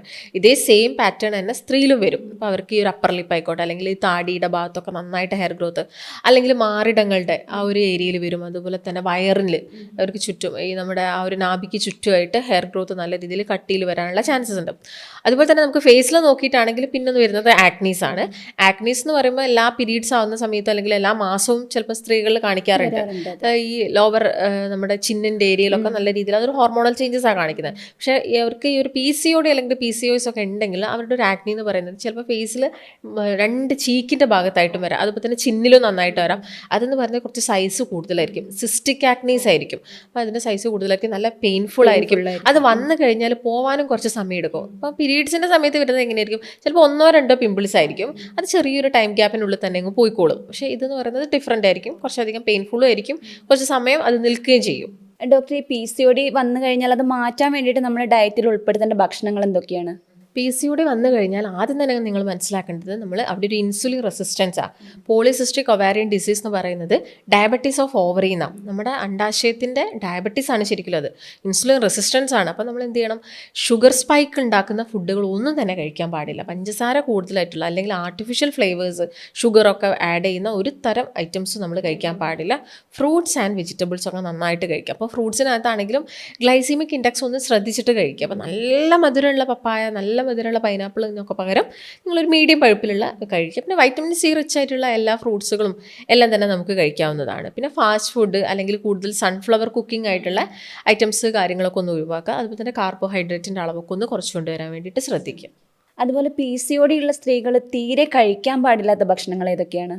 PCODക്കാരെ സംബന്ധിച്ചിടത്തോളം അവരുടെ ബോഡിയിൽ കൊഴുപ്പ് കൂടരുത്. അപ്പോൾ കൊഴുപ്പ് നമ്മുടെ ബോഡിയിൽ കൂട്ടുന്ന ഫുഡുകൾ നോക്കുകയാണെങ്കിൽ ഒന്ന് ഈ പറഞ്ഞ പോലെ മധുരങ്ങൾ, അതായത് മധുരപാനീയങ്ങൾ എല്ലാം തന്നെ നിങ്ങൾ മാക്സിമം ഒഴിവാക്കുക. അതുപോലെ തന്നെ കാർബോഹൈഡ്രേറ്റ്, അരി ആഹാരം കൂടുതലായിട്ട് എടുക്കരുത്. പക്ഷേ ബ്രൗൺ റൈസ് ഒക്കെ അവർക്ക് കഴിക്കാം. കംപ്ലീറ്റ് ആയിട്ട് റൈസ് ഐറ്റംസ് അങ്ങ് ഒഴിവാക്കണ്ട. കാരണം കാർബ്സ് നമ്മുടെ ബോഡിക്ക് വേണം. ഒരു എനർജി, നമുക്ക് കൂടുതലായിട്ടും എനർജി തരുന്ന ഒരാളാണ് കാർബോഹൈഡ്രേറ്റ്. അപ്പം കാർബ്സ് ഉണ്ടെങ്കിൽ മാത്രമേ പ്രോട്ടീൻ ആണെങ്കിലും ഫാറ്റിനാണെങ്കിലും അവരുടെ ഫംഗ്ഷൻ ചെയ്യാൻ പറ്റുള്ളൂ. അപ്പോൾ അത് കൃത്യമായിട്ടുള്ള ഒരു അളവിൽ മാത്രം എടുക്കാൻ വേണ്ടിയിട്ട് നോക്കുക. പിന്നെ നിങ്ങൾ കംപ്ലീറ്റ് ആയിട്ട് ഒഴിവാക്കേണ്ട ഒരു ഫുഡ് എന്ന് പറഞ്ഞാൽ ഫാസ്റ്റ് ഫുഡുകളാണ്. ഈ പെട്ടെന്ന് തന്നെ നമുക്ക് കുക്ക് ചെയ്ത് കിട്ടുന്ന ഈ മൈദ കൊണ്ടുള്ള ഐറ്റംസ് വരുന്ന ഈ ബ്രെഡ്, സാൻഡ്വിച്ച്, ഇത്തരം സാധനങ്ങളൊക്കെ നിങ്ങൾ കംപ്ലീറ്റ് ആയിട്ട് ഒഴിവാക്കാൻ വേണ്ടി നോക്കണം. അതുപോലെ തന്നെ ഈ സോസുകൾ, ഇത്തരം സോസ് ഉപയോഗിച്ചിട്ട് കുറേ ഐറ്റംസുകൾ ഉണ്ടാക്കുമല്ലോ, അതൊക്കെ ഒഴിവാക്കുക. അതുപോലെ തന്നെ പാലിൻ്റെ ഉൽപ്പന്നങ്ങളും അവരുടെ ബോഡിയിൽ ചെറിയൊരു ഹോർമോണൽ ചേഞ്ചസ് ഉണ്ടാക്കുന്നതാണ്. അതൊന്ന് കുറച്ച് കാലത്തേക്ക് മാറ്റി നിർത്തുക. ഡോക്ടർ, അതുപോലെ തന്നെ PCOD ഉള്ള ആൾക്കാർ ശീലമാക്കേണ്ട 4 കാര്യങ്ങൾ എന്തൊക്കെയാണ്? അവർ ആദ്യം തന്നെ ഫോളോ ചെയ്യേണ്ട ഒരു നല്ല ഡയറ്റാണ്. അപ്പോൾ ഡയറ്റ് എന്ന് പറയുമ്പോൾ കംപ്ലീറ്റ് ആയിട്ട് കാർബ്സ് ഒന്നും ഒഴിവാക്കിയിട്ടുള്ള ഒരു ഡയറ്റ് അല്ല. മിതമായിട്ടുള്ള രീതിയിലെല്ലാം എടുത്തിട്ടുള്ള ഒരു നല്ല ഡയറ്റ് വേണം. എക്സസൈസ് നിർബന്ധമാണ്. ഹോർമോണൽ ചേഞ്ചസ് ഒക്കെ ഉണ്ടാവണമെങ്കിൽ നല്ലൊരു എക്സസൈസ് വേണം. പിന്നെ മെയിനായിട്ടും PCODക്കാരുടെ ഒരു പ്രശ്നം വെച്ചാൽ അവർക്ക് PCOD വന്നു കഴിഞ്ഞാൽ ഭയങ്കര മെൻ്റൽ സ്ട്രെസ്സാണ്. അതുപോലെ തന്നെ ഈ മെൻ്റൽ സ്ട്രെസ്സുള്ള ആളുകൾക്കും ഈ PCOD വരാനുള്ള ചാൻസസ് കൂടുതലാണ്. അപ്പോൾ അവരുടെ മൈൻഡ് കാം ചെയ്യാൻ വേണ്ടിയിട്ടുള്ള യോഗയോ അല്ലെങ്കിൽ പ്രാണായാമോ അല്ലെങ്കിൽ അങ്ങനെയുള്ള ധ്യാനം, അങ്ങനെ കുറേ പരിപാടികളുണ്ട്. അത് ഏതെങ്കിലുമൊക്കെ ഒന്ന് ഫോളോ ചെയ്യുന്നത് നല്ലതാണ്. പിന്നെ നല്ലൊരു ഉറക്കം നിർബന്ധമാണ്. കാരണം ഹോർമോൺ നല്ല രീതിയിൽ ബാലൻസ് ആയിട്ട് അവരുടെ ബോഡിയിലുള്ള ഒരു ഇൻഫ്ലമേഷൻ, നീർക്കെട്ട് കാര്യങ്ങളൊക്കെ കുറയ്ക്കണമെങ്കിൽ ഒരു 7-8 മണിക്കൂർ അവർ എല്ലാ ദിവസവും ഉറങ്ങണം. പലർക്കും ഇല്ലാത്തത് ഈ ഉറക്കം തന്നെയാണ്. അതെ, ഈ ഉറക്കക്കുറവായതുകൊണ്ട് തന്നെയാണ് ഒരുപാട് ആളുകൾക്ക് ഇപ്പോൾ PCOD വരുന്നത്. ഉറങ്ങാതെ അവർ രാത്രി ഇരുന്ന് ഫുഡ് കഴിക്കും. അതെല്ലാം തന്നെ അവർക്ക് ഫാറ്റ് കൂടുതലായിട്ട് വെയിറ്റ് കൂടുന്നതിന് കാരണം. ഈ 4 കാര്യങ്ങളൊക്കെ ഒന്ന് ശ്രദ്ധിക്കാം. ഡോക്ടർ, അതുപോലെ തന്നെ ഈ ശരീരത്തിൽ ചീത്ത കൊളസ്ട്രോൾ കൂടുന്നുണ്ടല്ലോ, അപ്പോൾ അതെങ്ങനെ നമുക്ക് തിരിച്ചറിയാൻ പറ്റും? അതിൻ്റെ ലക്ഷണങ്ങൾ എന്തൊക്കെയാണ്? അപ്പം നിങ്ങൾ പലർക്കും, അതായത് ഇപ്പോൾ സ്ത്രീകളെ നമ്മൾ എടുത്ത് നോക്കുകയാണെങ്കിൽ അവരുടെ ബോഡിയിൽ കൊളസ്ട്രോളൊക്കെ കൂടുന്നത് ഒരു പക്ഷേ അവർക്ക് ആർത്തവവിരാമത്തിനൊക്കെ ശേഷമായിരിക്കും. അതിന് മുൻപായിട്ട് അവരുടെ ബോഡിയിൽ അത്ര പെട്ടെന്ന് കൊളസ്ട്രോൾ ചേഞ്ചസ് ഒന്നും നടക്കണമെന്നില്ല. എന്നാലും നിങ്ങൾ ടെസ്റ്റ് ചെയ്യുന്നത് എപ്പോഴും നല്ലതാണ്. അപ്പോൾ അതിൽ തന്നെ നമ്മൾ ലിപ്പിഡ് പ്രൊഫൈൽ നോക്കുകയാണെങ്കിൽ അതിനകത്ത് ട്രൈഗ്ലിസറൈഡ്സ് എന്ന് പറഞ്ഞൊരു വേരിയൻ്റ് നമുക്ക് കാണാൻ സാധിക്കും. അത് നിങ്ങൾ മസ്റ്റായിട്ട് നോക്കണം. എല്ലാവരും ജസ്റ്റ് ടോട്ടൽ കൊളസ്ട്രോൾ അല്ലെങ്കിൽ LDL മാത്രം നോക്കുന്നവരാണ്. അപ്പോൾ ഈ ട്രൈഗ്ലിസറൈഡ്സും നമ്മുടെ ഹാർട്ടിന് നല്ല രീതിയിൽ തന്നെ ബാധിക്കുന്നതാണ്. അത് കൂടിക്കഴിഞ്ഞാൽ ഹാർട്ട് അറ്റാക്ക് പോലുള്ള പ്രശ്നങ്ങളുണ്ടാവും. അപ്പോൾ നമുക്കൊരു ആദ്യ സമയങ്ങളിലൊക്കെ ആണെങ്കിൽ ഈ കൊളസ്ട്രോൾ കൂടുന്നുണ്ടെങ്കിലൊക്കെ നമുക്ക് പതിവ്, അതായത് നിങ്ങൾ എല്ലാ ദിവസവും നല്ല എനർജറ്റിക് ആയിട്ട് ഇരിക്കുന്ന ആളുകളാണെങ്കിൽ ആ ദിവസങ്ങളിലൊക്കെ ചിലപ്പോൾ നിങ്ങൾക്ക് കുറച്ചൊരു ക്ഷീണമൊക്കെ കൂടുതലായിട്ട് വരാം. പണികളൊന്നും ചെയ്യാൻ പറ്റുന്നില്ല. മുൻപൊക്കെ നിങ്ങൾ നന്നായിട്ട് ആക്റ്റീവായിട്ട് ജോലികൾ ചെയ്തിട്ടുണ്ടായിരുന്നു, പക്ഷേ ഇപ്പോൾ നിങ്ങൾക്ക് അത്രത്തോളം പറ്റുന്നില്ല. അതായത് നല്ല രീതിയിൽ ക്ഷീണം വരാനുള്ള ചാൻസസ് ഉണ്ട്. അതുപോലെ തന്നെ ആ ക്ഷീണത്തിൻ്റെ ഭാഗമായിട്ട് അവരെപ്പോഴും കിടത്തായിരിക്കും, അവർ ഇരുന്ന സ്ഥലത്ത് നിന്ന് ഉറങ്ങിപ്പോകും. ഷുഗർ പേഷ്യൻസും അങ്ങനെ തന്നെയാണ്. അതുപോലെ തന്നെ കൊളസ്ട്രോൾ കൂടുന്ന ആളുകളും ഇരിക്കും, അപ്പം തന്നെ അവർ ഉറങ്ങി ഒന്നും ആക്റ്റീവായിട്ട് ചെയ്യാൻ പറ്റുന്നില്ല. അപ്പോൾ അവർക്ക് അത് എവിടെ ഇരുന്നാലും, ചില ആളുകൾക്കുണ്ട് എൻ്റെ ബെഡ് എൻ്റെ കട്ടിൽ കിട്ടിയാലേ ഞാൻ ഉറങ്ങുള്ളൂ, പക്ഷേ ഇവർ സംബന്ധിച്ചിടത്തോളം അങ്ങനെയല്ല. അവർ എവിടെ ബസ് പോകുമ്പോഴും എവിടെ ഇരുന്നാലും അവരങ്ങ് ഉറങ്ങിപ്പോവും. അത് ഈ കൊളസ്ട്രോൾ കൂടുന്നതിൻ്റെ ഒരു പ്രധാനപ്പെട്ട ലക്ഷണമാണ്. പിന്നെ നമ്മൾ കുറച്ച് ദൂരം നടക്കുക അല്ലെങ്കിൽ കുറച്ചൊന്ന് സ്റ്റെപ്പ് കയറുമ്പോഴേക്കും നമുക്ക് കിതയ്ക്കാൻ തുടങ്ങും. ഒരു കിതപ്പ്, വിമ്മിഷ്ടം, അത്തരം ബുദ്ധിമുട്ടുകളൊക്കെ വരുന്ന സമയത്ത് നിങ്ങൾ എന്ത് ചെയ്യുക, ഒന്ന് ജസ്റ്റ് ഒരു കൊളസ്ട്രോൾ നോക്കുക. പിന്നെ ചില ആളുകൾക്ക് തലവേദന, അങ്ങനെ ശക്തമായിട്ടുള്ളൊരു കനം പോലെ, നമുക്ക് തലയ്ക്കൊരു കനം പോലെ, അത്തരം ലക്ഷണങ്ങളാണ് കൊളസ്ട്രോളിൻ്റെ ആദ്യ കാലങ്ങളിലൊക്കെ നമുക്ക് മനസ്സിലാക്കാൻ പറ്റുന്നത്. അല്ലാതെ വലിയ രീതിയിൽ നമുക്കൊരു ബുദ്ധിമുട്ടായിട്ടൊന്നും വരില്ല. പിന്നെ അതൊരു ബ്ലോക്കൊക്കെ ആയതിനു ശേഷം മാത്രമാണ് നമുക്ക് നെഞ്ചുവേദന അങ്ങനെയുള്ള പ്രശ്നങ്ങളൊക്കെ വരുന്നത്. ഡോക്ടറുടെ അഭിപ്രായത്തിൽ ഈ ഹാർട്ടിന് ഏറ്റവും മോശമായിട്ടുള്ള ഭക്ഷണങ്ങൾ ഏതൊക്കെയാണ്? ഇപ്പം കാലങ്ങളിൽ നോക്കുകയാണെങ്കിൽ നമ്മൾ ഏറ്റവും കൂടുതൽ കാണുന്ന ഒരു ബുദ്ധിമുട്ടാണ് ഹാർട്ട് അറ്റാക്ക് എന്ന് പറയുന്നത്. നമ്മളെല്ലാവരിലും തന്നെ കേൾക്കുന്നുണ്ട് കാർഡിയാക് അറസ്റ്റ്, പെട്ടെന്ന് കുഴഞ്ഞു വീണ് മരിക്കുന്നു എന്നുള്ള കാര്യങ്ങളൊക്കെ. അപ്പം അതിനുള്ള ഒരു റീസൺ നമ്മുടെ മാറിയ ഒരു ഫുഡ് റുട്ടീൻസ് ആണ്. പണ്ടൊക്കെ ആയിരുന്നെങ്കിൽ നമ്മളെല്ലാവരും ആഴ്ചയിൽ 2-3 ദിവസമെങ്കിലും ഇലക്കറികൾ അല്ലെങ്കിൽ നമ്മൾ തൊടിയിൽ നിന്നൊക്കെ കിട്ടുന്ന വാഴത്തട്ട, വാഴക്കൂമ്പ്, ഇതൊക്കെ നന്നായിട്ട് യൂസ് ചെയ്തിരുന്നു. പക്ഷെ ഇപ്പം നമ്മളെല്ലാവരും തന്നെ കഴിക്കുന്നത് കൂടുതലും പെട്ടെന്ന് കിട്ടാൻ വേണ്ടിയിട്ട്, അല്ലെങ്കിൽ നമുക്ക് ഒരു ഹോട്ടലിൽ പോയിട്ട് ഒരു ഫുഡ് കഴിച്ചു കഴിഞ്ഞാൽ നമുക്ക് അത്രയും ടൈം ലാഭം കൂടിയാണ്. ഇപ്പോൾ വീട്ടിലെ അമ്മമാരാണെങ്കിൽ നമുക്ക് രാത്രി ഫുഡ് പുറത്തുനിന്ന് കഴിക്കാം എന്നൊരു സജഷൻ എല്ലാവരും കൊടുക്കാറുണ്ട്. അപ്പോൾ അതിൻ്റെ ഭാഗമായിട്ടൊക്കെ നമ്മൾ കൂടുതലും ഈ ഒരു ഹോട്ടൽ ഫുഡിനെ ഡിപ്പെൻഡ് ചെയ്യുന്നുണ്ട്. അപ്പോൾ ഈ ഒരു സൺഫ്ലവർ ഓയിൽ ആയിക്കോട്ടെ, ഇതിൽ കുക്ക് ചെയ്യുന്ന ഭക്ഷണങ്ങളായിക്കോട്ടെ, അല്ലെങ്കിൽ കൂടുതലായിട്ട് ഡീപ്പ് ഫ്രൈ. ഇപ്പോൾ കോക്കനട്ട് ഓയിൽ ഏറ്റവും നല്ലതാണ്, നമ്മുടെ ശരീരത്തിന് കോക്കനട്ട് ഓയിൽ വേണം. പക്ഷേ ഇത് ചൂടാക്കി കഴിഞ്ഞാൽ ഇതിനകത്ത് കുറേ കെമിക്കൽ ചേഞ്ചസ് വരും. അപ്പോൾ അത് നമ്മുടെ ഹാർട്ടിനൊന്നും ഒട്ടും നല്ലതല്ല. അപ്പോൾ നിങ്ങൾ കൂടുതലായിട്ടും കോക്കനട്ട് ഓയിലിൽ ഇങ്ങനെ പൊരിച്ച് കരിച്ച് വറുത്തൊക്കെ എടുക്കുന്ന ഐറ്റംസുകൾ നമ്മുടെ ഹാർട്ടിനൊട്ടും നല്ലതല്ല. അത് റീയൂസ് ചെയ്യുന്നുണ്ടല്ലോ. അതെ, ഓയിൽ തന്നെ വീണ്ടും റിപ്പീറ്റ് ചെയ്തിട്ട് അവർ യൂസ് ചെയ്യുന്നുണ്ട്. അപ്പോൾ അതും വലിയ പ്രശ്നമാണ്. പിന്നെ റെഡ് മീറ്റ്, ഈ ബീഫ്, മട്ടൺ പോലുള്ള റെഡ് മീറ്റ് കൂടുതൽ കഴിക്കുന്നത് നമ്മുടെ ഹാർട്ടിന് പ്രശ്നം തന്നെയാണ്. പിന്നെ മധുര പലഹാരങ്ങൾ അല്ലെങ്കിൽ ബേക്കറി ഐറ്റംസുകൾ, ഈസ്റ്റൊക്കെ ആഡ് ചെയ്ത് കഴിക്കുന്ന ഫുഡുകളുണ്ടല്ലോ, ബേക്കറിയിലൊക്കെ കൂടുതൽ ഇത് തന്നെയാണ്. ഇതെല്ലാം തന്നെ നമ്മൾ സ്ഥിരമായിട്ട് കണ്ടിന്യൂസ് ആയിട്ട് ഇങ്ങനെ കഴിക്കുന്നുണ്ടെങ്കിൽ നമ്മൾ ഹാർട്ടിന് പെട്ടെന്ന് തന്നെ പണി കിട്ടും. അപ്പോൾ ഇതൊക്കെ ഒന്ന് ഒഴിവാക്കി നിർത്തുക. അതുപോലെ തന്നെ ഡോക്ടറെ, പലർക്കുള്ളൊരു സംശയമാണ് ഹാർട്ട് അറ്റാക്ക് വരുമ്പോൾ അത് എങ്ങനെയായിരിക്കും അതിൻ്റെ ഒരു ലക്ഷണം കാണിക്കുക എന്നുള്ളത്. അതെന്തൊക്കെയാണ്? ഇപ്പോൾ ഹാർട്ട് അറ്റാക്ക് വരികയാണെങ്കിൽ ഫസ്റ്റ് ടൈം ഒക്കെ വരുന്ന വ്യക്തികളാണെങ്കിൽ അവർ പലപ്പോഴും അതൊരു ഗ്യാസിൻ്റെ വേദനയാണ് എന്നൊക്കെ പറഞ്ഞിട്ട് അങ്ങോട്ട് മൈൻഡ് ചെയ്യാതെ ഇടാറുണ്ട്. പക്ഷേ നിങ്ങൾ മനസ്സിലാക്കേണ്ടത്, ചിലപ്പോൾ നിങ്ങൾ തലേ ദിവസം ഈ ഗ്യാസ് ഉണ്ടാക്കുന്ന ഏതെങ്കിലും ഭക്ഷണം കഴിച്ചിട്ടുണ്ടെങ്കിൽ നമുക്ക് ഓക്കെ അതങ്ങനെ പറയാം. പക്ഷേ ഈ വേദന ഇങ്ങനെ വന്നുകൊണ്ടിരിക്കുന്നത്, കൂടിക്കൊണ്ടേ ഇരിക്കുന്നെങ്കിൽ നിങ്ങൾ ഒരിക്കലും നെഗ്ലക്റ്റ് ചെയ്യരുത്. കാരണം നമുക്ക് അവിടെ ഒരു ഗോൾഡൻ ടൈം ഉണ്ട്. ഈ സമയത്ത് ഹാർട്ട് അറ്റാക്ക് വന്ന് പെട്ടെന്ന് നിങ്ങൾ ഹോസ്പിറ്റലിൽ എത്തിക്കുകയാണെങ്കിൽ നമുക്ക് ആ ഒരു പേഴ്സണെ രക്ഷിക്കാൻ പറ്റുന്നതാണ്. അതുപോലെ തന്നെ ഈ ഒരു ഹാർട്ട് അറ്റാക്ക് വരുന്ന സമയത്ത് ചില ആളുകൾ അതൊരു മിഡ് റീജിയൻ ആയിട്ട് നമ്മുടെ ചെസ്റ്റിൻ്റെ ഈ ഒരു മിഡ് ഭാഗത്തു നിന്ന് വരും. ചില ആളുകളിൽ അത് ഈ ഒരു ലെഫ്റ്റ് സൈഡിലോട്ട് സ്പ്രെഡ് ആവാറുണ്ട്. ചിലപ്പോൾ നമ്മുടെ ഇടത്തെ കൈയിലോട്ട് വേദന ഇറങ്ങി വരാറുണ്ട്. അത് ചിലപ്പോൾ നമ്മുടെ ബാക്ക് സൈഡിലോട്ട് പോവാറുണ്ട്. അതുപോലെ തന്നെ താടിയലിൻ്റെ ഭാഗത്തോട്ടൊക്കെ ഈ വേദന നമുക്ക് വല്ലാണ്ട് ഇങ്ങനെ കയറി പോവും. ഈ ഒരു സമയത്ത് തന്നെ നിങ്ങൾ പെട്ടെന്ന് ഹോസ്പിറ്റലിൽ എത്തിക്കണം. അതുപോലെ തന്നെ ആ സമയത്ത് അവർക്ക് പ്രൊജക്റ്റൈൽ ആയിട്ടുള്ള ഒരു വോമിറ്റിംഗ് ഉണ്ടാവാം. ഈ വല്ലാതൊരു ഛർദി, ഓക്കാനം, പെട്ടെന്ന് തല ചുറ്റുക, തല കറങ്ങുക, അവർക്കൊന്നും ചെയ്യാൻ പറ്റുന്നില്ല, ഹൃദയമിടിപ്പ് കൂടുക, അവരങ്ങ് വിയർക്കുക, അങ്ങനെ കുറേ ബുദ്ധിമുട്ടാണ് ആ ഒരു സമയത്ത് അവർക്ക് ഉണ്ടാവുന്നത്. അപ്പം നിങ്ങൾക്ക് അങ്ങനെ എന്തെങ്കിലും തോന്നിയിട്ടുണ്ടെങ്കിൽ നിങ്ങൾ പെട്ടെന്ന് തന്നെ ഷിഫ്റ്റ് ചെയ്യുക. അല്ലാത്ത പക്ഷേ ചില ആളുകളുണ്ട്, ഞാനത് ഇന്നത് കഴിച്ചതുകൊണ്ട് എനിക്ക് ഗ്യാസ് ആണ് എന്ന് കരുതിയിട്ട് മൈൻഡ് ചെയ്യാതിടും. ചിലപ്പോൾ അവർ രാത്രി കിടന്നുറങ്ങിയിട്ട് നമ്മളൊരു സൈലന്റ് അറ്റാക്ക് എന്നൊക്കെ കേൾക്കാറുണ്ട്. അപ്പം തുടക്കത്തിൽ എങ്ങനെ എന്തെങ്കിലും ബുദ്ധിമുട്ട് വന്നിട്ടുണ്ടെങ്കിൽ നിങ്ങൾ പെട്ടെന്ന് തന്നെ പോയിട്ട് കാണിക്കാം. ഈ ഗ്യാസിൻ്റെ നെഞ്ചുവേദനയും അറ്റാക്കിൻ്റെ വേദനയും എങ്ങനെ തിരിച്ചറിയാൻ കഴിയുക? അത് ഞാനിപ്പോൾ പറഞ്ഞത്, അറ്റാക്കിൻ്റെ വേദനയാണെങ്കിൽ ഈ ഒരു വേദന നമ്മുടെ ഇടത് ഭാഗത്തോട്ടാണ് കൂടുതലും പോകുന്നത്. അതുപോലെ തന്നെ ഇടത് കൈയിലോട്ട് കയറി ചെല്ലാം, താടിയലിൻ്റെ ഭാഗത്തോട്ടൊക്കെ കയറി ചെല്ലാം. ഗ്യാസിൻ്റെ വേദനയാണെങ്കിലും ഈ പറഞ്ഞ പോലെ തന്നെ ശരീരത്തിൻ്റെ പല ഭാഗങ്ങളിലും ഉണ്ടാവും. ചിലപ്പോൾ നിങ്ങളൊന്ന് പ്രസ് ചെയ്ത് കൊടുക്കുന്ന സമയത്ത് നിങ്ങൾക്ക് അതൊരു ഗ്യാസായിട്ട് പോവും. അല്ലെങ്കിൽ നിങ്ങളൊരു ചൂടുവെള്ളം അല്ലെങ്കിൽ ജീരകവെള്ളമൊക്കെ കുടിക്കുന്ന സമയത്ത് അതങ്ങനെ അങ്ങ് പോവും. പിന്നെ നിങ്ങളൊന്ന് ജസ്റ്റ് റിവൈൻഡ് ചെയ്ത് നോക്കുക, നിങ്ങൾ കുറച്ച് മുൻപായിട്ടോ അല്ലെങ്കിൽ രാവിലെ ആയിട്ടോ തലേ ദിവസമായിട്ടോ എന്തെങ്കിലും റിലേറ്റഡ് ഫുഡുകൾ കഴിച്ചിട്ടുണ്ടോ, അങ്ങനെ നിങ്ങളൊന്ന് ആലോചിച്ച് നോക്കണം. അല്ലെങ്കിൽ നിങ്ങളൊരു ഇടയ്ക്കിടയ്ക്ക് ഗ്യാസ് വരുന്ന ആളുകളാണെങ്കിലും നമുക്കത് നോക്കാൻ പറ്റും. പക്ഷേ ഇങ്ങനെ വേദന ഈ ഒരു രീതിയിലാണ് സ്പ്രെഡ് ആവുന്നത്, അവർക്കൊന്നും ചെയ്യാൻ പറ്റുന്നില്ല, ഹൃദയമിടിപ്പ് കൂടുക, ഇത്തരം പ്രശ്നങ്ങളൊക്കെ കാണുന്നുണ്ടെങ്കിൽ പെട്ടെന്ന് തന്നെ കാണിക്കാം. ഡോക്ടർ, നമുക്ക് ഹെൽത്തി ആയിട്ടുള്ള ഒരു ഹൃദയത്തിന് വേണ്ടിയിട്ട് എന്തൊക്കെ ശീലങ്ങൾ ചെയ്യാൻ കഴിയും? അതായത് ഇപ്പം ഹൃദയം ആരോഗ്യം രക്ഷിക്കണമെങ്കിൽ നമ്മൾ ഈ ബ്ലോക്ക് പോലുള്ള കാര്യങ്ങൾ, അതുപോലെ തന്നെ അതിൻ്റെ വാൽവിന് പ്രശ്നങ്ങൾ, അങ്ങനെ ഒരുപാട് പ്രശ്നങ്ങൾ വരുന്നുണ്ട്. അപ്പോൾ നമുക്ക് ചെയ്യാൻ പറ്റുന്നൊരു കാര്യം, നമ്മൾ കഴിക്കുന്ന ഭക്ഷണത്തിൻ്റെ കാര്യങ്ങളൊക്കെ ശ്രദ്ധിക്കുക എന്നുള്ളതാണ്. നമ്മൾ ഒരുപാട് ഓയിലി ഫുഡുകൾ, ജങ്ക് ഫുഡുകൾ, ഫാസ്റ്റ്, അതുപോലെ തന്നെ ഷുഗറി ആയിട്ടുള്ള ഐറ്റംസുകളെല്ലാം കഴിക്കുന്നതാണ് ഈ ഒരു ഹാർട്ട് അറ്റാക്കിനൊക്കെ ഉള്ള കാരണങ്ങൾ എന്ന് പറയുന്നത്. ഇതെല്ലാം ബ്ലോക്ക് ഫോർമേഷൻ ഉണ്ടാകുന്നത്. നമ്മൾ കൊഴുപ്പൊക്കെ, നല്ല കൊഴുപ്പുകളുണ്ട് ഇതിൻ്റെ അകത്ത്, നല്ല കൊഴുപ്പല്ലാത്ത കൊഴുപ്പ് നമ്മൾ ഒരുപാട് കഴിക്കുന്നുണ്ട്. കാരണം അതിന് കുറച്ചുകൂടി ടേസ്റ്റ് കൂടുതലായിരിക്കും. അപ്പോൾ നമ്മളത് നല്ല രീതിയിൽ കഴിക്കുന്നുണ്ട്. അതുപോലെ തന്നെ ഒരു കൊഴുപ്പ് അത് ഏത് രീതിയിൽ എടുക്കണം എന്നുണ്ട്. അതായത് ഇപ്പോൾ വെളിച്ചെണ്ണയൊക്കെ ആണെങ്കിൽ നമുക്ക് പച്ചയോട് കൂടി ഒരു ടീസ്പൂൺ കഴിക്കുന്നതുകൊണ്ട് പ്രശ്നമില്ല. പക്ഷേ അത് നമ്മൾ ചൂടാക്കി കഴിഞ്ഞാൽ പ്രശ്നമാണ്. പിന്നെ ഈ ഒരു വെളിച്ചെണ്ണ പറയും പോലെ ഒരാഴ്ചയോളം സെയിം വെളിച്ചെണ്ണ യൂസ് ചെയ്ത് കഴിഞ്ഞാൽ അത് ബുദ്ധിമുട്ടാണ്. അപ്പോൾ അത് വലിയൊരു പ്രശ്നമാണ്. മധുരം വലിയൊരു പ്രശ്നമാണ്. അതുപോലെ തന്നെ ചോറ്, മൈദ, ഇതെല്ലാം തന്നെ പ്രശ്നമാണ്. പക്ഷേ ഇതൊന്നും കഴിക്കേണ്ടെന്നല്ല. ഇതിപ്പോൾ മാസത്തിൽ നമുക്ക് 1-2 ദിവസം എടുക്കാം, അത് വേണം. ഒട്ടും തന്നെ ഇല്ലാതെ നമ്മൾ വളരെ പക്കയായിട്ട് പോയി കഴിഞ്ഞ് കഴിഞ്ഞാലും നമുക്ക് ചെറിയ എന്തെങ്കിലും വരുമ്പോൾ നമുക്ക് ഭയങ്കര ടെൻഷനായിരിക്കും. അപ്പം നമുക്ക് ഒക്കേഷണലി ഒക്കെ നമുക്ക് വേണം, പക്ഷേ നമ്മൾ ഡെയിലി കണ്ടിന്യൂസ് ആയിട്ട് എടുക്കാതിരിക്കുക. ഡോക്ടർ, നമ്മുടെ ഹൃദയത്തിലേക്കുള്ള ബ്ലോക്കുകളൊക്കെ മാറ്റാൻ വേണ്ടിയിട്ട് നാച്ചുറലായിട്ട് എന്തെങ്കിലും ചെയ്യാൻ കഴിയുമോ? ഹൃദയത്തിൽ ബ്ലോക്ക് ഉണ്ടെന്ന് മനസ്സിലാകുന്ന സമയത്താണ് നമുക്കൊരു അറ്റാക്ക് പോലെയൊക്കെ വരുന്നത്. ആ സമയത്ത് നമ്മൾ പെട്ടെന്നൊരു പേഷ്യൻറ്റിനെ ഷിഫ്റ്റ് ചെയ്യുക എന്നുള്ളതാണ്. പക്ഷെ അത് വരാതിരിക്കാൻ വേണ്ടിയിട്ട് നമ്മൾ ഭക്ഷണത്തിൽ ശ്രദ്ധിക്കേണ്ടത് നല്ല ആൻറ്റി ഓക്സിഡൻസ് ഉൾപ്പെടുത്തണം. അതായത് ഈ മഞ്ഞൾ, ഇഞ്ചി, ചെറുനാരങ്ങ പോലെയുള്ള ഐറ്റംസൊക്കെ നിങ്ങളുടെ ഭക്ഷണത്തിൽ ഉൾപ്പെടുത്തുക.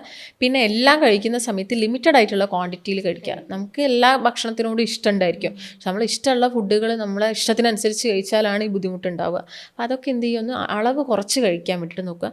ഈ ഫ്രൈഡ് ആയിട്ടുള്ള ഐറ്റംസുകൾ അതൊക്കെ ഒന്ന് ഒഴിവാക്കി നിർത്തുക. പഞ്ചസാര കൂടുതലായിട്ട് വരുന്നത്. പിന്നെ നല്ല എക്സസൈസ് ചെയ്യുക. അപ്പം തന്നെ നമ്മുടെ ബോഡിയിൽ ചെറുതായിട്ട് ഫാറ്റ് ഡെപ്പോസിഷൻ ഒക്കെ ഉണ്ടെങ്കിൽ എക്സസൈസ് ചെയ്യുന്ന വഴി നമുക്ക് എന്ത് ചെയ്യാൻ പറ്റും, അത് കുറച്ചെടുക്കാൻ സാധിക്കും. അതുപോലെ ഇടയ്ക്കൊക്കെ ഒന്ന് ഇൻ്റർമീഡിയറ്റ് ഫാസ്റ്റിങ്, അത് നമ്മുടെ ബോഡിയിലുള്ള കൊഴുപ്പിനെയൊക്കെ കുറയ്ക്കുന്നതിന് ഹെൽപ്പ് ചെയ്യും. ഡോക്ടർ, നമുക്കിങ്ങനെ വയറ് ചാടുന്നുണ്ട്, വെയിറ്റ് കൂടുന്നുണ്ട്, അപ്പോൾ അത് എന്തുകൊണ്ടാണ്? അതിൻ്റെ കാരണങ്ങൾ എന്തൊക്കെയാണ്? അതായത് നിങ്ങളുടെ ഭക്ഷണത്തിനകത്ത് പ്രോപ്പറായിട്ടുള്ള അളവിൽ പ്രോട്ടീൻ ഇല്ലാത്തപ്പോഴാണ് നമുക്ക് ഈ വയറ് തള്ളി വരുന്നത്. അതിന് അതായത് നമ്മുടെ കൈകാലുകളിലൊക്കെ ഉള്ള മസിൽ കുറയുകയും ചെയ്യും. അതുപോലെ തന്നെ നമ്മുടെ വയറിൻ്റെ ഭാഗത്ത് തള്ളി വരികയും ചെയ്യുന്നുള്ള പ്രധാനപ്പെട്ട റീസൺ ഈ പ്രോട്ടീൻ കുറയുന്നതുകൊണ്ടാണ്. നല്ല പ്രോട്ടീൻസ് നിങ്ങളുടെ ഭക്ഷണത്തിൽ ഉൾപ്പെടുത്തണം. അതായത് മുട്ട, ചിക്കൻ, അതുപോലെ തന്നെ പാലുൽപ്പന്നങ്ങൾ, ഈ പനീർ, അതുപോലെ തന്നെ മഷ്റൂം, ഇതൊക്കെ നിങ്ങളുടെ ഫുഡിനകത്ത് ഉൾപ്പെടുത്തണം. അപ്പോൾ നിങ്ങൾക്ക് വെയിറ്റും കൂടില്ല, അതുപോലെ തന്നെ ഒരു ഹെൽത്തി ആയിട്ട് നിങ്ങളുടെ മസിൽസിനാണെങ്കിലും ബോൺസിനാണെങ്കിലും ഒക്കെ നല്ല സ്ട്രെങ്ത്തും കിട്ടുകയും ചെയ്യും. അപ്പം നമ്മുടെ ബോഡിയിൽ എന്ത് ചെയ്യാം, നമുക്ക് പ്രൊട്ടക്റ്റ് ചെയ്യാൻ പറ്റും. ഓർഗൻസിനൊക്കെ തന്നെ പ്രൊട്ടക്റ്റ് ചെയ്യാനും പറ്റും. അതുകൊണ്ട് നിങ്ങളെല്ലാവരും പ്രോട്ടീൻസ് കഴിക്കാൻ വേണ്ടിയിട്ട് നോക്കുക. അപ്പം എല്ലാവരും ഇപ്പോഴത്തെ കാലത്ത് എല്ലാവരും പ്രോട്ടീൻസ് കഴിക്കുന്നത് കുറവാണ്. പ്രത്യേകിച്ച് നമ്മൾ കേരളത്തിലുള്ള ആളുകളൊക്കെ ആണെങ്കിൽ നമ്മുടെ മെയിൻ ഐറ്റം എന്ന് പറയുന്നത് കാബ്സാണ്. അപ്പോൾ നമ്മൾ കാബ്സ് കൂടുകയും ചെയ്യും, പ്രോട്ടീൻ കുറയുകയും ചെയ്യും. അതുകൊണ്ടാണ് ഈ വയറിങ്ങനെ തള്ളി തള്ളി തള്ളി എല്ലാവർക്കും വരുന്നത്. അപ്പോൾ ഇതൊന്ന് നിങ്ങളൊന്ന് കൺവേർട്ട് ചെയ്ത് നോക്കുക. അതായത് കാബ്സ് ഒന്ന് കുറയ്ക്കുക, പ്രോട്ടീൻസ് കൂട്ടുക, നല്ല ഫാറ്റ് എടുക്കുക, ഫൈബേഴ്സ് എടുക്കുക. അപ്പം തന്നെ ഈ തള്ളിയ വയറൊക്കെ കുറയുന്നതായിരിക്കും. ഡോക്ടർ, നമ്മൾ ചെയ്യുന്ന എന്ത് തെറ്റാണ് തടി കൂടാനുള്ള കാരണമാവുന്നത്? ഒന്നാമത് ഓവർ ഈറ്റിംഗ് തന്നെയാണ്. നമുക്കിപ്പോൾ വയറ് നിറയുന്നുണ്ടായിരിക്കും. ചില ആളുകൾ ഒരു ഹോട്ടലൊക്കെ ചെന്ന് കഴിഞ്ഞാൽ അവർക്കൊരു ഹാഫ് ബിരിയാണി മതിയായിരിക്കും, പക്ഷേ അവരൊരു ഫുൾ ബിരിയാണി അങ്ങ് പറയും. കാരണം അത്രയും വിശപ്പോട് കൂടിയായിരിക്കും അവർ പോകുന്നുണ്ടാകുക. അപ്പോൾ അതിൻ്റെ ഒരു പകുതി പോർഷനൊക്കെ എത്തുമ്പോഴേക്കും തന്നെ അവർക്ക് ഓക്കെ ആയി മതി. പക്ഷേ ഇതിപ്പം പൈസ കൊടുത്ത് വാങ്ങിയതാണല്ലോ, വേസ്റ്റ് ആക്കാൻ പറ്റില്ലല്ലോ എന്ന് കരുതിയിട്ട് അവരത് മുഴുവൻ കഴിക്കും. ഈ ശീലമാണ് എല്ലാവർക്കും തടി ഉണ്ടാക്കുന്നത്. ഒന്നാമത് ഓവർ ഈറ്റിംഗ് ആണ്. പിന്നെ നമ്മൾ എന്തെങ്കിലും കഴിച്ച് കഴിഞ്ഞിട്ട് ചില ആളുകൾക്ക് കുറച്ച് കഴിയുമ്പോഴേക്കും തന്നെ ഒരു ടെൻഡൻസിയാണ് എന്തെങ്കിലും ഒരു മധുരമുള്ളത് കഴിച്ചാലോ, എന്നാലേ അതൊരു ഫില്ലാവുള്ളൂ, അങ്ങനെ ഒരു തിങ്കിങ് ഉണ്ട്. അപ്പോൾ നിങ്ങളെല്ലാവരും ചിലപ്പോൾ ജ്യൂസ് കുടിക്കുന്നുണ്ടായിരിക്കും, അല്ലെങ്കിൽ ഈ പെപ്സിയോ കോളയോ ഐസ്ക്രീംസ് കഴിക്കുന്നവരുണ്ടാവും. അപ്പോൾ അതിന് പകരം നിങ്ങളൊരു സാലഡ്സ് എടുക്കുകയാണെങ്കിൽ കുഴപ്പമില്ല. ഞാൻ നേരത്തെ പറഞ്ഞ ഒരു ഹാഫ് ചിക്കൻ ബിരിയാണി, ഒരു നല്ല ഹെൽത്തി സാലഡ് എടുക്കുകയാണെങ്കിൽ അത് വലിയ പ്രശ്നമില്ലാത്തൊരു കാര്യം. കാരണം അവിടെ പ്രോട്ടീൻ വന്നു, കാർബ്സ് വന്നു, ഒരുപാട് ഫൈബേഴ്സും വന്നു. പക്ഷേ ഈ പറഞ്ഞ പോലെ തന്നെ നമുക്ക് വേണ്ടാത്തതിലും കൂടുതലായിട്ട് ഫുഡ് കഴിക്കുമ്പോഴാണ് നമുക്ക് കൂടുതലായിട്ടും വെയിറ്റ് കൂടുന്നത്. നമ്മുടെ തടി കൂട്ടുന്ന ഏറ്റവും മോശമായിട്ടുള്ള ഭക്ഷണം എന്താണ്? ഏറ്റവും മോശമായിട്ടുള്ള ഭക്ഷണം എന്ന് പറയുകയാണെങ്കിൽ പഞ്ചസാര അടങ്ങിയിട്ടുള്ള എല്ലാം തന്നെ ഏറ്റവും മോശമായിട്ടുള്ളതാണ്. അപ്പോൾ പഞ്ചസാരേനെ മാത്രം പറയാൻ പറ്റില്ല, പക്ഷേ ഇപ്പോൾ എല്ലാവരും കൂടുതൽ കോൺസെൻട്രേറ്റഡ് ആവുന്നത് ഈ പഞ്ചസാരേനോ. ഈ ഡയറക്റ്റ് പഞ്ചസാര എടുത്ത് വായിലിടുക എന്നല്ല ഞാൻ ഉദ്ദേശിച്ചത്.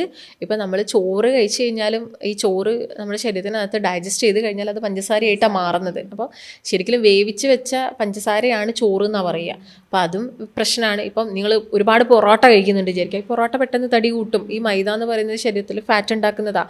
അപ്പോൾ നമുക്ക് പറയാനാണെങ്കിൽ കുറേ ഉണ്ട്, പക്ഷേ അതെല്ലാം തന്നെ നമ്മുടെ ബോഡിയിൽ എത്തിക്കഴിഞ്ഞാൽ അത് ഈ ഒരു ഷുഗറായിട്ടാണ് മാറുന്നത്. അപ്പോൾ ഒന്നാമത് നിങ്ങൾ ഈ ടേബിൾ ഷുഗേഴ്സ് ഒഴിവാക്കുക. ഷുഗർ കൂടുതൽ എടുത്തു കഴിഞ്ഞാൽ അത് നമ്മുടെ ബോഡിയിൽ ഒരുപാട് ഈ ക്യാൻസർ കോശങ്ങൾ വരെ ഉണ്ടാക്കും. അപ്പോൾ അതൊക്കെ നിങ്ങൾ എന്ത് ചെയ്യുമെന്ന് കുറച്ചുകൊണ്ട് വരാൻ വേണ്ടിയിട്ട് നോക്കുക. ഡോക്ടർക്ക് ഡെലിവറിക്ക് ശേഷം ഇങ്ങനെ വെയിറ്റ് കുറച്ചിട്ടുണ്ടായിരുന്നു എന്ന് കേട്ടിട്ടുണ്ടായിരുന്നു. അപ്പോൾ അതിന് വേണ്ടിയിട്ട് സഹായിച്ച കാര്യങ്ങൾ എന്തൊക്കെയാണ്? അപ്പോൾ ഞാനൊരു 6 മന്ത് വരെ എക്സ്ക്ലൂസീവ് ആയിട്ടുള്ള ബ്രസ്റ്റ് ഫീഡ് ചെയ്തു.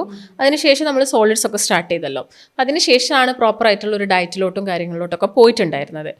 അതിനുശേഷം ഹെൽത്തി ആയിട്ട് ബാലൻസ്ഡ് ആയിട്ടുള്ള ഒരു മീൽ സെലക്ട് ചെയ്തു. അപ്പോൾ അതിനകത്ത് ഞാൻ നല്ല രീതിയിൽ പ്രോട്ടീൻസ് ഒക്കെ കൂട്ടിയെടുത്തു. കാരണം പാല് കൊടുക്കേണ്ടതുകൊണ്ട് നല്ല രീതിയിൽ പ്രോട്ടീൻസ് എടുത്തു. ആ സമയത്താണെങ്കിലും ഞാനൊരു 6 നേരം ഭക്ഷണം കഴിച്ചിരുന്നു. അതായത് നമ്മൾ ഒട്ടും തന്നെ ഒരു 3-4 നേരം മാത്രമല്ല കഴിച്ചത്, 6 നേരം ഇടവേളകളിലാക്കിയിട്ട് ചെറിയൊരു എമൗണ്ടിലാണ് ഫുഡ് കഴിച്ചിട്ടുണ്ടായിരുന്നത്. അപ്പോൾ അതിൻ്റെ ഭാഗമായിട്ട് എനിക്ക് നല്ല രീതിയിൽ വെയിറ്റ് ലോസ് വന്നു. ഞാൻ ഫീഡ് ചെയ്യുമായിരുന്നു, നന്നായിട്ട് ഫീഡ് ചെയ്തിട്ടുണ്ടായിരുന്നു. അപ്പോൾ അതാണ് നല്ല രീതിയിൽ വെയിറ്റ് ലോസ്. പിന്നെ ഞാൻ വലിയ രീതിയിലുള്ള എക്സസൈസ് ഒന്നും ചെയ്തിട്ടില്ല. അപ്പോൾ ചെറിയ രീതിയിൽ മൈൽഡ് വാക്കിംഗ് ഒക്കെ ആയിരുന്നു നടന്നിട്ടുണ്ടായിരുന്നത്. പിന്നെ കുറച്ച് സമയമെടുത്ത് കുട്ടിക്ക് ഒരു വയസ്സൊക്കെ ആയ സമയത്ത് ഓട്ടോമാറ്റിക്കലി വെയിറ്റ് തന്നെ കുറയുകയാണ് ചെയ്തത്. ഡോക്ടറെ, അതുപോലെ തന്നെ ഒരുപാട് പേർക്കുള്ള ഒരു സംശയമാണ് തടി കുറയ്ക്കാൻ വേണ്ടിയിട്ട് കുറേ എക്സസൈസ് ഒക്കെ ചെയ്യേണ്ട ആവശ്യമുണ്ടോ എന്ന്. അങ്ങനെയുണ്ടോ? അല്ല, ഡയറ്റ് ചെയ്യുന്നതിൻ്റെ കൂടെ തന്നെ നമുക്ക് നല്ലൊരു റിസൾട്ട് ഉണ്ടാവണമെങ്കിൽ ഒരു എക്സസൈസ് നിർബന്ധമാണ്. അപ്പോൾ അത് ഒരുപാട് സമയം 2 മണിക്കൂർ 3 മണിക്കൂറൊന്നും നിങ്ങൾ ചെയ്യേണ്ട. ഒരു ദിവസം മാക്സിമം പോയാൽ 1 മണിക്കൂർ അല്ലെങ്കിൽ 45 മിനിറ്റ് നിങ്ങൾ ജിമ്മിൽ പോവുകയാണെങ്കിൽ ജിമ്മിൽ പോവുക, ഇല്ലെങ്കിൽ നടക്കുകയോ ഓടുകയോ സ്വിമ്മിങ്ങോ സൈക്ലിങ്ങോ എന്ത് രീതിയിലാണെങ്കിലും നമുക്കൊന്ന് വെയിറ്റ് കുറയുക വേണ്ടതാണ്. അപ്പം ഈ പറയുന്ന രീതിയിലുള്ള എക്സസൈസ് ചെയ്യുക, എക്സസൈസ് ചെയ്യാതിരിക്കരുത്. അപ്പം അതിൽ ശരീരത്തിനകത്ത് വലിയൊരു ആക്ടിവിറ്റിയും കാര്യങ്ങളൊന്നും വന്നിട്ടില്ലെങ്കിലും ഈ മസിൽ മാസൊക്കെ കുറയാൻ ഇച്ചിരി പാടാണ്. അതുകൊണ്ട് നിങ്ങൾ ഡയറ്റിൻ്റെ കൂടെ ഒരു എക്സസൈസ് ചെയ്യുന്നത് എപ്പോഴും നല്ലതാണ്. ഹെവി ആയിട്ട് ചെയ്യേണ്ട ആവശ്യമില്ല. അതെ അതെ. ഡോക്ടർ, ഈ വാക്കിംഗ് എന്ന് പറയുന്നത് നല്ലൊരു വ്യായാമമാണ്. അത് തടി കുറയ്ക്കാൻ നമ്മളെ ഹെൽപ്പ് ചെയ്യുമോ? നമ്മൾ വാക്കിംഗ് എന്നൊക്കെ പറയുന്ന സമയത്ത് പലരും ചെയ്യുന്നൊരു കാര്യം, അവർ വളരെ മൈൽഡായിട്ട് കൈയൊക്കെ വീശി ശരീരത്തിനധികം അനക്കങ്ങളൊന്നും വരാത്ത രീതിയിലാണ് നടക്കുക. അപ്പം അതെന്ന് പറയുന്നത് വലിയൊരു റിസൾട്ട് ഉണ്ടാവില്ല. പക്ഷെ ചില ആളുകളുണ്ട്, നമുക്ക് കാണാൻ തന്നെ സാധിക്കും, ഡയറ്റ് എടുക്കുന്ന സമയത്ത് തന്നെ അവർ നല്ല സ്പീഡിൽ നടക്കും. അപ്പം വാക്കിങ്ങിനെ നമുക്ക് അങ്ങനെ അങ്ങ് തള്ളി പറയാനും പറ്റില്ല. അവർ ഈ നടക്കുന്ന സമയത്ത് ഒരു 45 മിനിറ്റൊക്കെ ആയിരിക്കും അവർ നടക്കുന്നുണ്ടാവുക. അപ്പം അത്രയും കിലോമീറ്റേഴ്സ് അവർ നടക്കുമ്പോൾ അത്യാവശ്യം നല്ല രീതിയിൽ കൈ വീശി നല്ല സ്പീഡിൽ നടക്കുമ്പോൾ അവരുടെ ഒരു ഹാർട്ട് ബീറ്റും കാര്യങ്ങളൊക്കെ കൂടും. ആ രീതിയിൽ നിങ്ങൾ നടക്കുന്നുണ്ടെങ്കിൽ നിങ്ങൾക്ക് റിസൾട്ട് ഉണ്ടാവും. അപ്പം അത് പറ്റാത്ത ആളുകളാണ് ഒട്ടുമിക്ക സമയങ്ങളിലും ജിമ്മിൽ പോകുന്നതും അവിടെയുള്ള ഹെവി എക്സസൈസും കാര്യങ്ങളൊക്കെ ചെയ്ത് വെയിറ്റ് കുറയ്ക്കുന്നത്. ഇത് നിങ്ങൾ ഓക്കെ ആണ്, നിങ്ങൾക്ക് പെട്ടെന്നൊരു വെയിറ്റ് ലോസ് ഒന്നും വേണ്ട, അതുപോലെ തന്നെ നിങ്ങളുടെ ബോഡിയിൽ വലിയൊരു ഡാമേജ് മസിൽ ഡാമേജും കാര്യങ്ങളൊന്നും ആഗ്രഹിക്കുന്നില്ലെങ്കിൽ നിങ്ങൾക്കൊരു നടത്തം തന്നെയാണ് ഏറ്റവും നല്ലത്. അപ്പം പ്രായമായിട്ടുള്ള ആളുകളെ സംബന്ധിച്ചിടത്തോളം അവർക്കും ഏറ്റവും ബെസ്റ്റ് ആയിട്ടുള്ള ഒരു ഓപ്ഷൻ എന്ന് പറയുന്നത് നടത്തം തന്നെയാണ്. അതുപോലെ ഡോക്ടറെ, നമുക്ക് വെയിറ്റ് ലോസിൻ്റെ സമയത്ത് വെയിറ്റ് ലോസ് ചെയ്യാൻ വേണ്ടിയിട്ട് കുടിക്കാൻ പറ്റുന്ന ഹെൽത്തി ഡ്രിങ്ക്സ് എന്തൊക്കെയാണ്? ഏറ്റവും ബെസ്റ്റ് ആയിട്ടുള്ളൊരു കാര്യമാണ് ഗ്രീൻ ടീ എന്ന് പറയുന്നത്. ഇപ്പം ഗ്രീൻ ടീ ഒട്ടുമിക്ക വെയിറ്റ് ലോസിൻ്റെ സമയത്ത് ആളുകൾ എടുക്കുന്നതാണ്. അപ്പോൾ രാവിലെയും നമുക്ക് വൈകുന്നേരം ഒരു ഗ്ലാസ് ഗ്രീൻ ടീ എടുക്കുന്നത് ഈ ഫാറ്റ് ബേണിനൊക്കെ നല്ല രീതിയിൽ സഹായിക്കും. അത് മെറ്റബോളിസം കുറച്ചുകൂടി ഒന്ന് ബൂസ്റ്റ് ചെയ്യുന്നതിന് ഹെൽപ്പ് ചെയ്യും. രണ്ടാമതായിട്ട് നമ്മൾ നോക്കുന്നുണ്ടെങ്കിൽ കറുവപ്പട്ട ഇട്ട് വെച്ചിട്ടുള്ള വെള്ളം, അല്ലെങ്കിൽ തലേ ദിവസം രാത്രി ഉലുവ ഇട്ട് വെച്ചിട്ടുള്ള വെള്ളമൊക്കെ. കറുവപ്പട്ട ഇട്ടിട്ട് തിളപ്പിക്കണം കേട്ടോ, അത് വെച്ചാൽ പോരാ. ഉലുവയാണെങ്കിൽ നമുക്ക് തലേ ദിവസം രാത്രി ഇട്ട് വെച്ചിട്ടുള്ള വെള്ളം കുടിക്കുന്നുണ്ടെങ്കിലൊക്കെ നല്ല രീതിയിൽ ഫാറ്റ് ബേൺ ഉണ്ടാവും. പക്ഷേ നിങ്ങൾ ഈ ഒരു കാര്യത്തിൽ മാത്രം സ്റ്റിക്ക് ഓൺ ചെയ്യരുത്. കാരണം ഡയറ്റും വേണം, എക്സസൈസും വേണം, അതിൻ്റെ കൂടെ ഒരു വെയിറ്റ് ലോസ് ഡ്രിങ്കും കൂടി ആകുമ്പോഴാണ് പെട്ടെന്ന് റിസൾട്ട് ഉണ്ടാവുക. ഇപ്പോൾ ഫാറ്റി ലിവറൊക്കെ ഉള്ള ആളുകളാണെങ്കിൽ ബുള്ളറ്റ് പ്രൂഫ് കോഫി, നമ്മൾ കട്ടൻ കാപ്പിയിലോട്ട് കുറച്ച് ഗീയും വേണമെങ്കിൽ കോക്കനട്ട് ഓയിലും ആഡ് ചെയ്തിട്ട് രാവിലെ കുടിക്കുന്നത് ഈ ഫാറ്റ് ബേണിനെ ഹെൽപ്പ് ചെയ്യും. ഒരുപാട് റിസൾട്ട് പലർക്കും ഉണ്ടായിട്ടുണ്ട് അത് കുടിച്ചിട്ട്. ചില ആളുകൾ വെറും കട്ടൻ കാപ്പി മാത്രം കുടിച്ച് വെയിറ്റ് കുറച്ചവരും ഉണ്ട്. അപ്പോൾ ഇത് ഫോളോ ചെയ്യുന്നതാണ് നല്ലത്. PCOD, അതുപോലെ ഡെലിവറിക്ക് ശേഷമുള്ള വെയിറ്റ് ലോസ്, അതുപോലെ ഹൃദയ സംബന്ധമായ കാര്യങ്ങൾ, ഇതൊക്കെയാണ് നമ്മൾ ഇന്നത്തെ വീഡിയോയിൽ ചർച്ച ചെയ്തത്. ഈ പറഞ്ഞ കാര്യങ്ങൾ നിങ്ങൾക്ക് എന്തെങ്കിലും സംശയം ഉണ്ടെങ്കിൽ താഴെ കാണുന്ന നമ്പറിൽ കോൺടാക്ട് ചെയ്യാവുന്നതാണ്. മറ്റൊരു വീഡിയോ ആയിട്ട് വീണ്ടും കാണാം. താങ്ക്